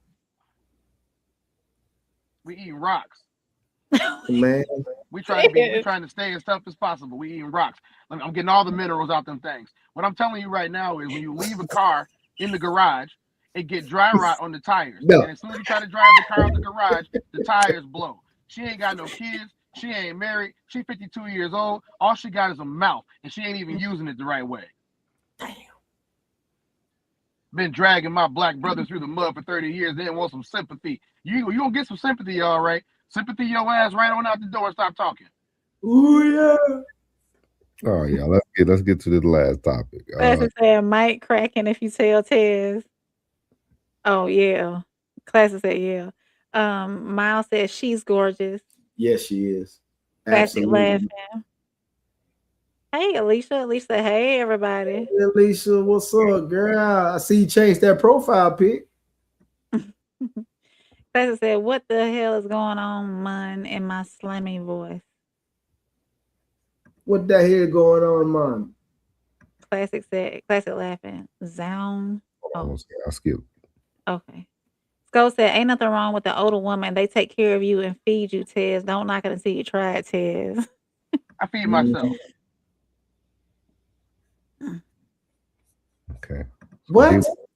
Like they even come up with that question, Zion. Like you just, what are you like? What are you doing? You think giraffes know what a Anime. We're gonna go I ahead. said all anime dudes are weird, dog. But I just think like I can just imagine you just leaving the house and your TV running with Dragon Ball Z going. Happens to me every day. So we're gonna do this last one coming from Nothing But the Truth podcast reaction. We'll push the next topic to tomorrow's show. So we're gonna go ahead and finish up with Hey, you ain't gotta do it for me because I changed mine to tomorrow. Oh no, I'm just trying to get off it myself. I know what you're talking about. I will see y'all. Can I give you a virtual hug, bro? Hey, bro. Can I give you a virtual hug? Let me give you a virtual hug, bro. He said a virtual hug. Shoot. I am tired as hell, bro. Okay. But we're gonna go ahead and knock this last one out. We're gonna get them up here. I'm gonna let y'all kind of simmer. Like we're gonna kind of go through this one so y'all can hear what they're saying. Mm-hmm. And question is, tell me when y'all would like to stop. It's gonna actually start after Isaiah speaks. I want y'all to hear the conversation between Corey B and Mac Mall. I think Mac Mall is a famous person, if I'm not mistaken. You can take the comments off. Yeah. See, you like that too, like taking them down. Yeah. So it's gonna be Corey B. I want y'all to hear the conversation between Corey B and Mac Mall. Okay. I have some questions about like what she actually gonna ask him. So okay. As a psychologist, what changed it? You know what I'm saying? Why aren't we getting married? Why are people kind of doing more so hookups, baby mama, baby daddy relationships comparable to marriage? Just going back to you, if it's me, yes, my end goal is marriage. Listen to this, right? 50% of people are married. You heard? Right? It's about 51 or 52% of people are married. But for some reason, we always hinge what the possibilities are based on the negative, right? So that means half people are married and half people aren't. Also, for Black people, marriage is up a few ticks. But we continue to focus on the negative aspects of things that become propagandized as opposed to looking at the things and see what we could do better to continue to prove that number. You know? Can I ask Mac ultimately, a question? Go ahead. Mac, two questions. You said you have multiple baby moms, right? Yeah. How many baby moms do you have? 5. Yeah, and they all went to college. They ain't got no kids, and they all doing good. I ain't never been on child support. Never had no baby mama. Why they don't have no kids? Huh? They got your kids, don't they? What do you mean? You just said my kids are grown. My kids are grown. She said, "How many baby mothers? How many?" Oh, 5. I got 5, but one of my daughters passed away. Yeah, I was in actually. So here's the thing, right? Sorry to hear that. So I actually was in. My last question for you. What is your type of woman? Like, what's your type? As far as what? In a woman, like if somebody said, but like, what's your type of woman? What type of woman do you like? To date. I mean, are you saying that based upon you thinking like I just made kids with women that wasn't my type? No. I'm not even talking about your baby moms at all. I'm just saying you feel like marriage is not the end goal, and you have bad experiences with women because they're like this and like that. But I think that is because of the women that you're probably attracted to. So I want to know, what is your type? Okay, so actually, all my baby mamas are good girls. I have a type. They all suburban girls with mothers and fathers. They all respectable. They don't dress like whores. They don't shake their ass on the internet. They don't do none of that shit, you know? My problem is the reason why, because I was engaged to 3 of them. My end goal is to be married. So don't take what I say too serious because I'm speaking like he said with the culture. Ultimately, I do want to have a wife. I do want to get married. But this culture is not allowing that to happen because what's happening is, I'm in a place where I'm a traditional man trying to build something with modern women, and it's not going to work because most of the women that I meet are so modern that when they meet a guy like me, it comes off as controlling. They call it controlling because of certain things that I don't agree with. And which is my fault for trying to turn hoes into housewives. I should just stick with what the fuck I know, what I like, which is, you know, the mother of my children. So now I have my 3 grown children, and then I have 1 5-year-old. She's finna be 6 next month. And I tried to marry her mother. I actually was a pastor too. I became an ordained pastor, and I was trying to fly straight and do the right thing. The problem was her mother was only 24 when we met, and she had some growing to do. So basically, I tried to make a wife out of somebody who hadn't found themselves yet, and they wasn't willing to get on my program because she felt like she had to find herself, which was rightfully so. So I had to let her find herself. It wasn't like we broke up on bad terms. It's just she wanted to find herself. I knew what I wanted, and so that I tried it, and I was all locked in with that situation. When we broke up, I just didn't do it no more. I didn't allow myself to fall for anybody no more because I felt like shit. So it's like trauma, basically. No, it's not trauma at all. I'm not traumatized, baby. Why would you think it's trauma? Why would a lesson learned be trauma? I mean, you just kind of made it sound like trauma. No, that's not you took Did it sound like? So I wanted to stop there because I thought it was very interesting because they're going to go to hear how people hear what you're saying. He took his lessons as no, it was just lessons. Like it was, the woman takes it as trauma. What are y'all thoughts about this conversation or this dialogue so far? Like just with him explaining himself, him going through different makeovers, became an ordained pastor, got 5 baby mamas, got like According to Miles, he a rapper too. Then he met the 24-year-old when he was a pastor. Mm-hmm. He looked like he was trying. I think he was trying to better himself. Like what like maybe I'm on the wrong track. Let me jump off in the church and maybe I'm dating at my level, go a little younger. You know what I mean? Like he was trying to just find the right little lane so he can get in there. But at 40 years old, he's still trying to date 25-year-olds. Well, is there? But that 25-year-old didn't want to get on his program. Yeah, that 25-year-old, that monkey still got juice when them legs spread. Rain, do you feel like there's a problem with the age gap? Absolutely. Why do you say that? Because that's 25 and that's 15 years. 25 and 40 is 15 years. Now, if it was 40 and 55, that's different. There's still some maturity to go through. You know, from a 25-year-old brain is just now coming into full development. Mm-hmm. If she was 40 and he was 55, that age difference is different. That person got some experience on them, a 40-year-old. 55. So I think he's choosing the wrong women. So is it truly an age gap or a maturity gap? Maturity. Okay. Because I think we keep saying the age. So the age, because there's some 24-year-olds that probably be more mature than some 45-year-olds. You're right. Depends on life experiences. So with that, with you having now those two things together, do you still feel it's an issue? Yeah, his picker is off. No, I'm talking about from the age gap part though. What about it? What if that 24-year-old was a mature 24? If she was ready to get on his program, then yeah, he would have had what he desired. But she wasn't ready. She still wanted to be out. And how do you feel about a man saying he needs a woman to get on his program? That's leadership. So you'll follow his programs? Absolutely. Okay. If the program is where it needs to be. And not all over the place. See how quick those conditions come out, plug? Oh yeah. Oh, but it gotta be it ain't gonna happen. She just talking. I'm just just talking, bro. So April asking you this. So do you now hearing his background, right? Okay. Let's say his program is solid though. Do you judge his background resume or do you just follow suit to his program to see does the program work?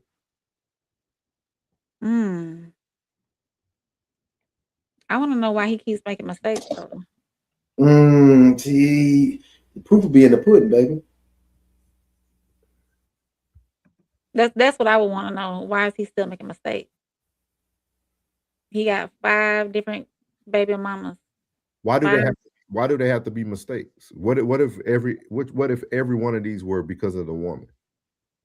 We just witnessed Dante Wiley getting taken for $400,000 yesterday and putting kids on a wheel. So we know that not every scenario involves the man making the mistake. Yeah, you're right. I'm just asking you like open dialogue questions. Like, Oh yeah, I mean, it's honestly, I would need if he presented himself to me and was interested in me, and I knew that he had 5 kids by 5 different women. That's a turn on. That's a red flag. It really is. What makes it a red flag? Because why didn't you stop? Why did you have to have 5 kids with each? Why did you have to have a child with each woman you met? I don't Why think did that you was have the to plan. procreate? I don't think that was the plan. I just think that, you know, all this raw dog sex and What's wrong? Well, yeah, what's wrong with your pullout game? I mean, you So very the man, thorough. the man, the only person that can provide protection. No, it's on the woman too. And maybe the woman saw something in him. Maybe the woman wanted to trap him. You don't know. You don't know. Let's see what he's finna say to her trauma, and then we'll get everybody else. Yeah, I want to finish this. His face didn't scrunch up when she said trauma. Like, No, that's how you. said Why had do? a Why bad do? experience with her. You said you No, had a what bad I'm experience saying with is. her, and now you feel like you don't want to fuck with her. No, what I'm saying is, why does when every time a man goes through some things or explains his situation, he got to be traumatized? I don't It's get anybody. That's Well, anybody. no, that's not, because everybody is not traumatized. Certain people learn lessons in life. It's not trauma. It's just a lesson learned. It's not trauma. Everybody's not fucked up in the head. Okay, it's just a lesson learned. Trauma occurs when someone experiences intense fear, helplessness, or horror in response to overwhelming events or circumstances. I literally just told you we didn't break up on a bad note. I literally just said that. So where's the trauma? So you are open to being married again then? Absolutely, yeah. What I'm telling you, I'm agreeing with the brother in the bottom. This culture is not, I'll say the circle that I be in, okay? Because I'm not in everybody's circle. It's 8-9 people on this panel. Right. I'm not in y'all circle, so I don't know what y'all see on a regular basis. Just like Truth said, how many IG models do you see on a regular basis? I see a lot, but I see about 98% of regular people. With my regular What about the women that just want to be married but don't want to be wives? Well, that's You big. see her hat? Well, this is. You see her hat? Oh yeah, talk about the P management. Good P. That's why I said what I said. Just want the wedding. They just want to take nice Instagram pictures. They just want the rock, but they don't want to be wives. That's why I said I was a wife. I cooked 7 days a week. I birthed his children. I did his 2 bids. We hustled in the streets together. I worked while he was in prison. I helped take care of his family while he was in prison. He came home. He cheated. He did wrong. I took him back. He'll buy me another ring. I take him back and still mess with him. So I'm not bitter. I'm not heartbroken. I believe in love. I love love. I noticed that. But it's like if I meet into You heard what he said? that person, if I meet that person, I noticed that she stayed away from calling you so I traumatized, get though. what you're saying. So You I'm broke not up on a bad note. I didn't. No, we didn't. You didn't hear what I said. We co-parent great. We're great friends. Actually, I think we're better as friends as we was husband and wife. We get along great. We have a son that's at college. What was the straw? Like, what was the straw that made you want a divorce?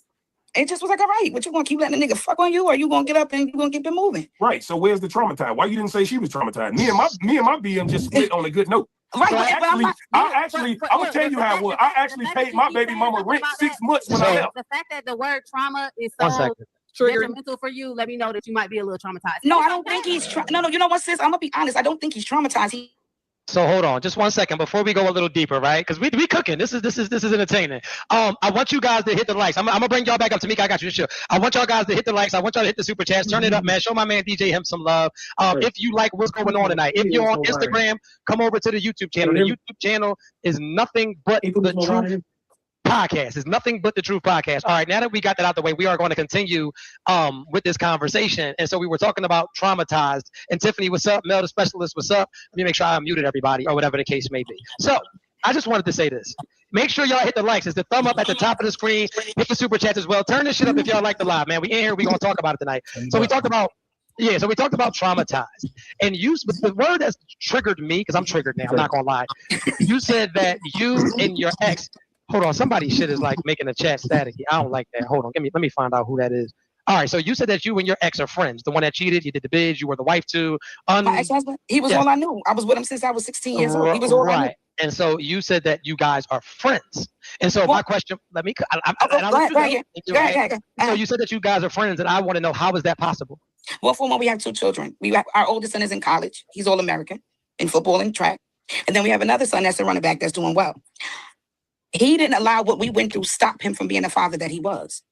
I divorced him for being a bad husband, not a bad father. So our relationship, wait, let me finish. As we got older, remember, I was 16, he was 19, we were kids. We got married, I was 20, 21, 22, I'm 40. Okay. As we got older, we learned communication. We come from a place where communication wasn't a thing in our household. Remember, when we used to talk back, that was called being disrespectful, right? Black household. So now we learn communication as we're getting older. We're learning things. We're learning how to be parents because we learn in life. We grew up fast as kids, being adults, playing house. But we had a certificate, we had a ring. Right. But I felt like as we got older and we split, we learned to just communicate. So they're going to go into their dialogue. So do y'all feel that? Because I think her explanation was spot on. Y'all heard me. Y'all heard me. I always told people I was a horrible husband and a great father. I can relate to her whole conversation right there. Like, it's funny to me how Truth doesn't feel that, like, how y'all friends. That's what father and a mother of your children should be. Like, what are y'all like here?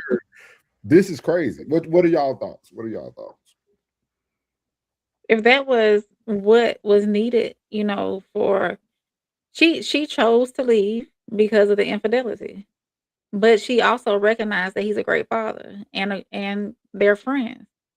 One has nothing to do with the other. Yeah.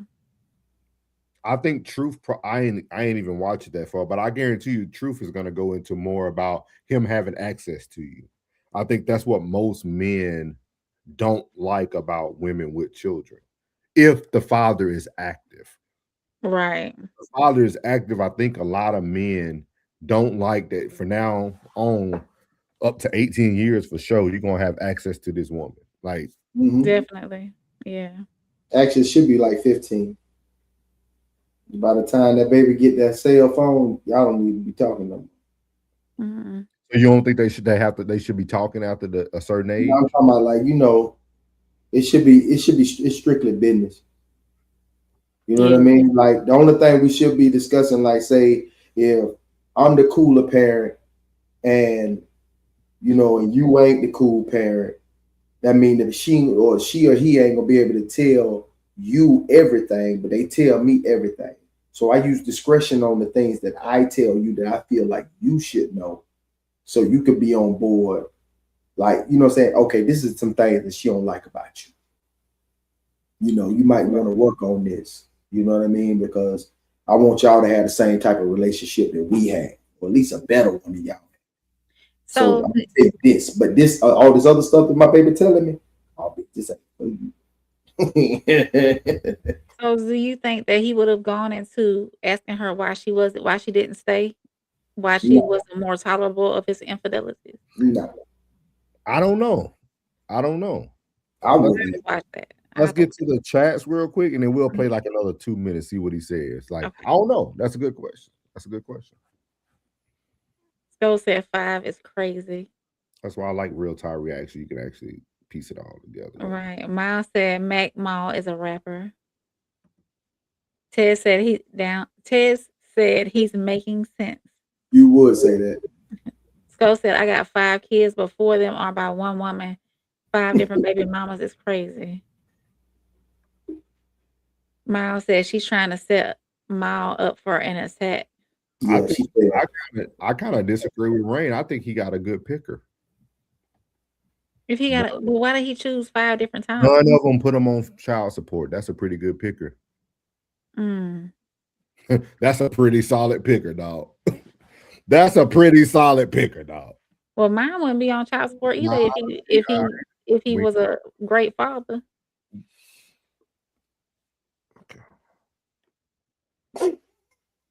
Lisa said he double talked. He said all his baby mamas was good girls, then said the end goal is marriage, but you can't turn 304s into housewives.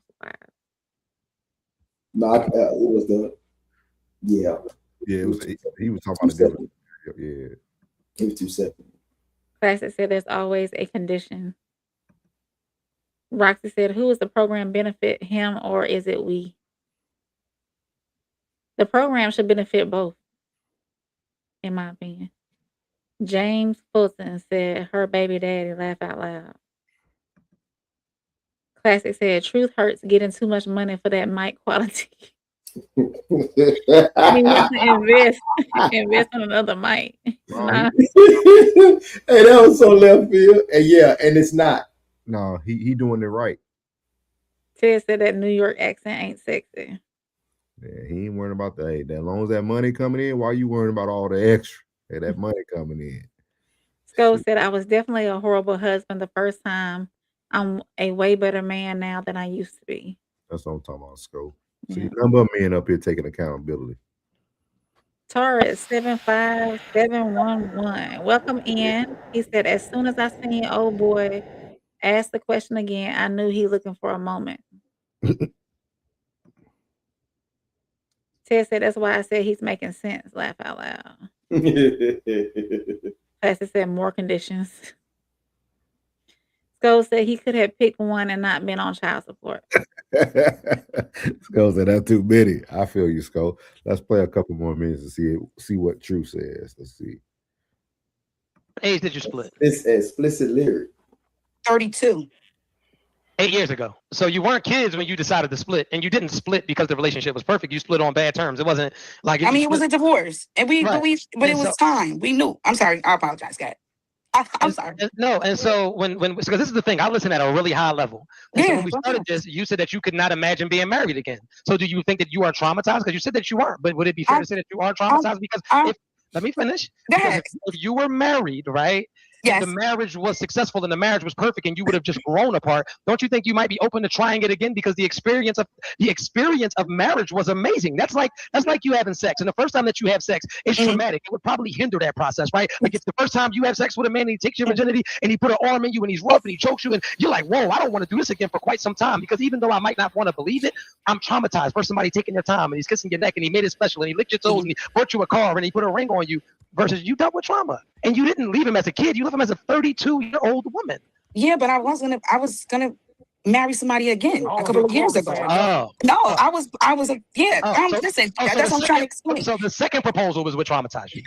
No, I'm not traumatized. Why is it that when people decide that they are in? We're gonna get to the next. My fault, Ham. I know you wanted to say something. Nah, cool. Nah, it's just interesting, man. Tamika, go ahead and unmute if you don't mind. I just think that I find it very interesting and ironic that don't worry about it. Let me ask you some questions. Yes, you know I love you, right? Before more. I do. The Locks head is crazy. So fire. Tell us about your behavior during this relationship. I noticed you hit that nigga with a honey bun after honey bun after. Oh, listen, I busted him in the head. This is what I'm trying to tell you. I started out as a great wife. Of course, I did. I cooked 7 days. No, we got married at 21. We started going together when we were 16. Okay, cool. Thank you for the super chat, Andy. My fault. Go ahead. I think I could have been a better wife to him. I could have been more supportive to him because he started out young in the streets, right? And young men, of course, we always go back to that. Like, I don't think he really knew what love was, unconditional, especially unconditional love. He kind of, he did. I know for a fact. We don't hear about him. Let's talk about. No, so but that's what I'm saying. That's where I messed up at. I think that we talk about his upbringing, sir. But you left and where I messed up. No, I messed up. I could have been more supportive. I could have been more understanding. I could have sat down and talked more instead of, why you doing these things? And you come in the house intoxicated all the time instead of asking why you drinking why you drinking a lot? Like, what's going on? I was busting him in the head with vases because I thought he was out with women because that was a thing. So we're gonna stop there. But I want y'all to hear something she said. I heard. She said she could have had more unconditional love. I haven't watched this. We're watching this together. I thought she said that he didn't know what unconditional love was. Then she said she could have been more supportive. Let me see. Let's go back. Let's run her back because she kind of lost me. I was trying to get in there and listen. Level.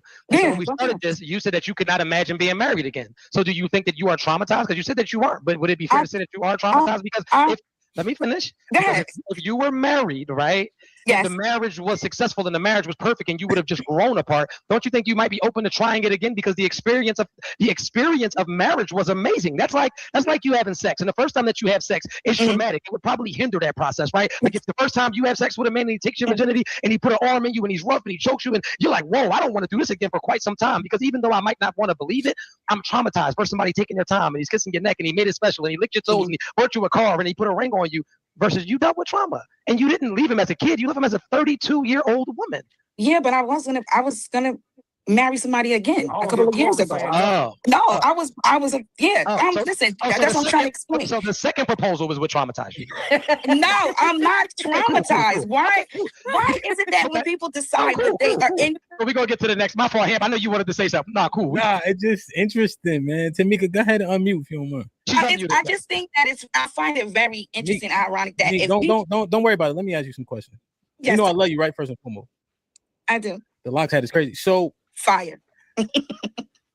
Tell us about your behavior in this relationship. I noticed you hit that nigga with a honey bun after honey bun after. Oh, listen, I bust him in the head. This is what I'm trying to tell you. I started out as a great wife. Of course, I did. I cooked 7 days. No, we got married at 21. We started going together when we were 16. Okay, cool. Thank you for the super chat, Bandy. My fault. Go ahead. I think I could have been a better wife to him. I could have been more supportive to him because he started out young in the streets, right? And young men, of course, we always go back to that. Like, I don't think he really knew what love was, unconditional, especially unconditional love. Okay. He kind of, he did. I know for a fact. We don't want to hear about him. Let's talk about. Okay, you're right, but yeah, she said he didn't know what unconditional love was.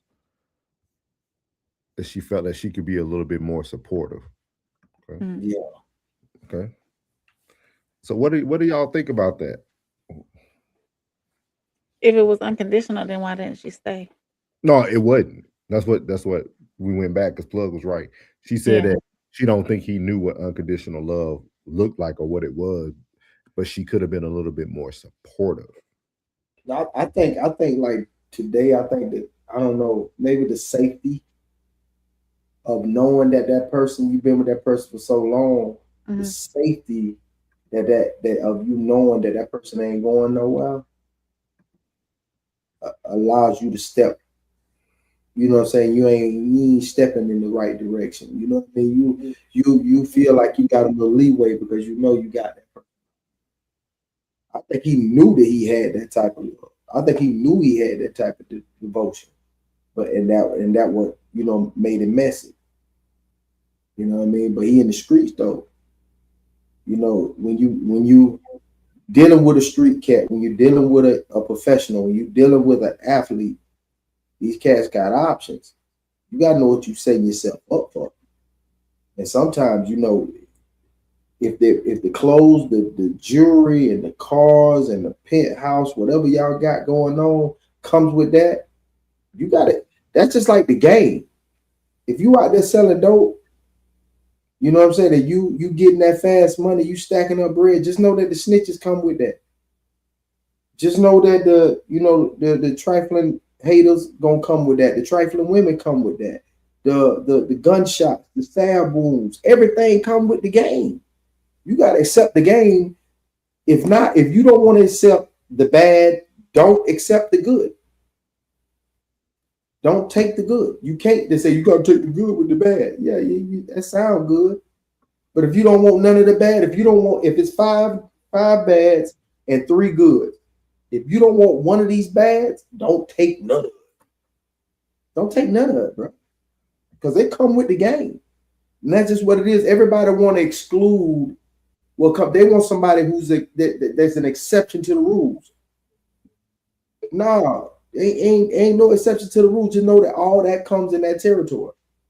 Just know that, young lady, when you said you want 6 foot, 6 figures, guess what?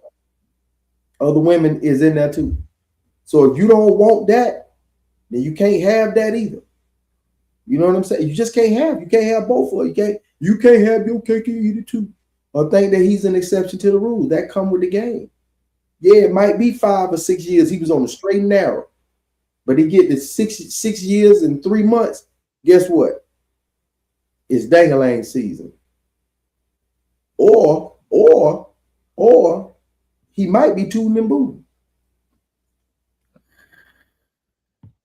What is your thoughts, Rain? Maybe instead of, like she said, if she was more supportive, instead of always trying to go upside his head all the time and chastise him, and maybe if she was able to direct a little bit more as far as her unconditional love goes, then they might still be together. I don't know. It just all depends on if he wanted to change or not. Not necessarily change, but just like clean up what he was, how he was living. Oh, you said Desco. Yeah. At least she's taking account. Absolutely. At least she's taking accountability. Mm-hmm. Pastor said that's domestic abuse. It is. Ted said by her own admission, she is not a good wife. Taurus said she seems reactive. Absolutely, because she was ready to speak the whole time instead of letting him get his thoughts off. So yeah, I saw that. Welcome, Taurus. Sko said they were together 16 years. Sometimes you just grow apart from a person and that's not your person anymore. How do y'all feel about that? You think you can grow apart from somebody? Yeah. In their situation though, I don't know if they were ever together though. I think she was like his street homeboy. Like, I think she looked at herself as his girlfriend, but I think he looked at her like, this the homie I know I can rely on. She held me. That's gonna always be there. She sounded like it. I held him down all his bids. Like she said I hustled for him when he was in jail. Like, so like as friends. Like you just seem like a down person for him at this point. Like, and then y'all love was shown through so much violence. Like, you literally admitted to you hitting him in the head with vases because he come in the house drinking. You ain't drinking, but you ain't hitting him because you think he's like an alcoholic. You hitting him because you think he's cheating.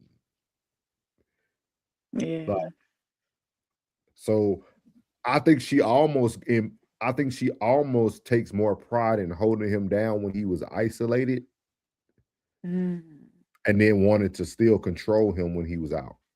Because she took the reins of the leadership and the control in the household while he was locked up, basically. And that she didn't want to relinquish that when he got out. So you seen two alphas at each other. And now great points. What is that? Great points. Yeah. That's why you see she ride on her boys real heavy. Oh yeah. She think being good was her boys being D1 athletes, this, that. Like, they don't even.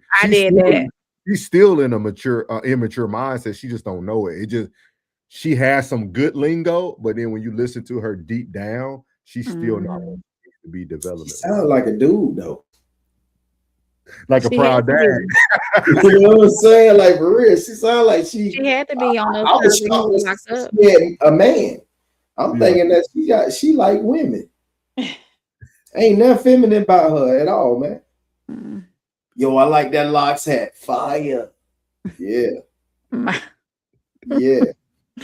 Miles said to Rain's point, her brain wasn't there yet. That's what Soulja said too. Skull said everybody can't go on the journey with you. That's true. And he probably was cheating. She just never knew about it. She said infidelities. She knew. He wasn't cheating, man. He was living his life. But you can't even. But can you blame a man that walks in the house and get attacked by a vase? Hey. She lucky she ain't in a morgue. Right. Ted said, I'm going to beat you.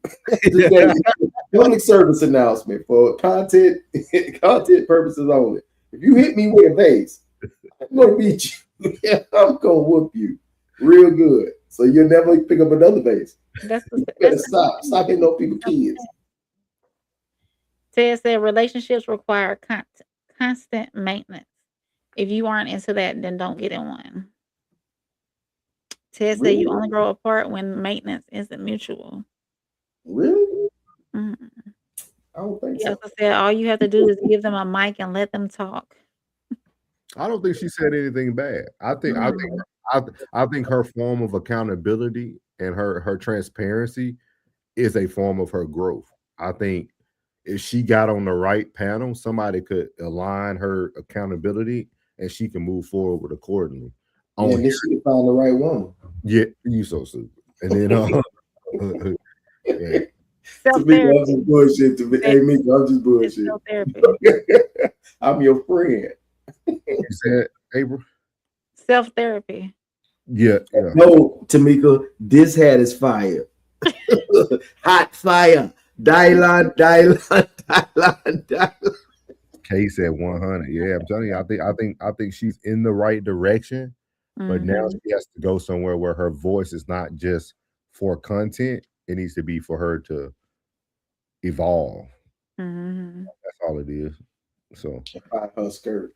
Yeah, so but man, we appreciate everybody, man. Tonight was a very, very good night, man. I want to shout out to Roxy again, man. That was a great part of the segment, the icebreaker. I don't know if you got to hear any of it, Plug. I did. Very, very good, very interesting story, man. So hopefully we get to unbox it. I'm gonna leave all that up to Rain getting that set up. So if y'all don't see Roxy again, you won't see Rain again. Look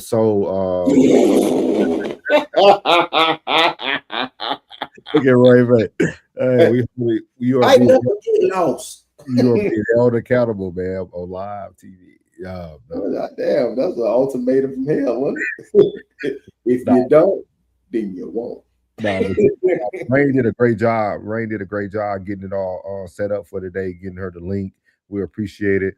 Hopefully we get her up here again, man. I'd love to just kind of keep unboxing it on a weekly or bi-weekly basis, man. Super dope, super dope, man. To have those type of talks at the beginning. But yeah, man, we appreciate y'all, man. Very, very good show. Make sure y'all catch everybody that's a part of the Raw Society Coalition. You got your boy Uncle Plug with 2 G's at Uncle Plug TV. You got the Raw Society First Lady at Soft Rain or Conversations with Soft Rain. You got myself at Souls of Thought. You got our boy Tez at the Tez Down. And then you have the classic codes. If you're looking for his music, you can find it on SoundCloud and other platforms at B Class. B Class will actually be giving you guys a full show after. So make sure y'all are live at the Darien on 13th February. That's coming up. It's quick. It's coming around the corner quick. Yeah, we like what? Fast. Like 29 days out, something like that. Not too far. It's 31 plus 14. What is that?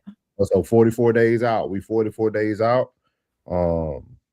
Everybody get your tickets while they last, man. They selling.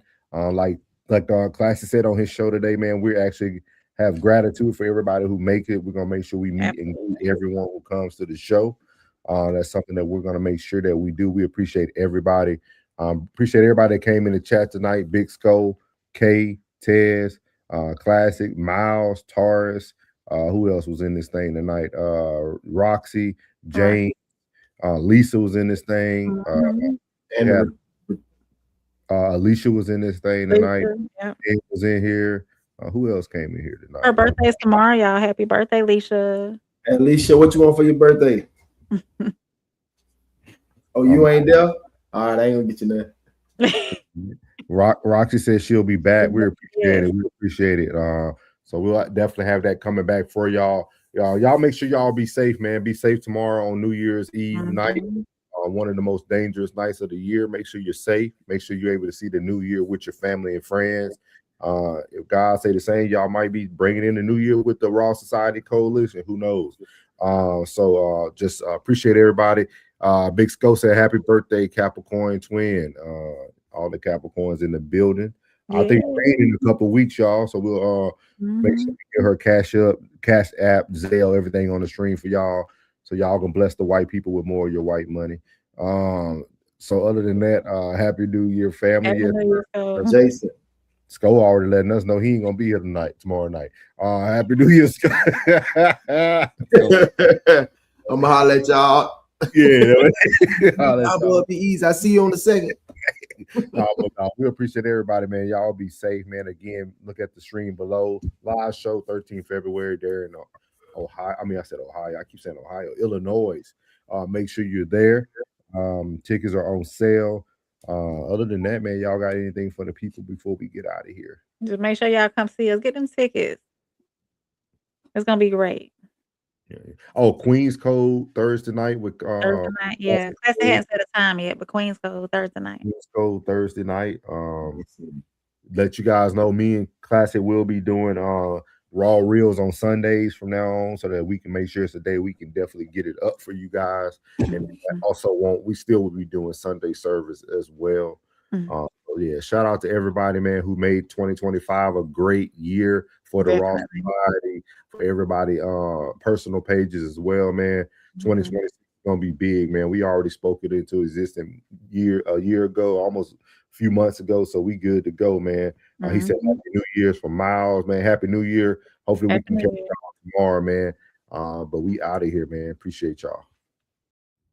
What's good, my Souls of Thought family? It's your boy Norris, and I want to tell you before you leave this video today, thank you from the bottom of my heart. And if you haven't already, make sure you leave a comment, hit the like button, share this content, and make sure you hit that subscribe button as well. And as I leave every video, God loves you, which is most importantly. I love you, you're beautiful, and your boy's out. Let go.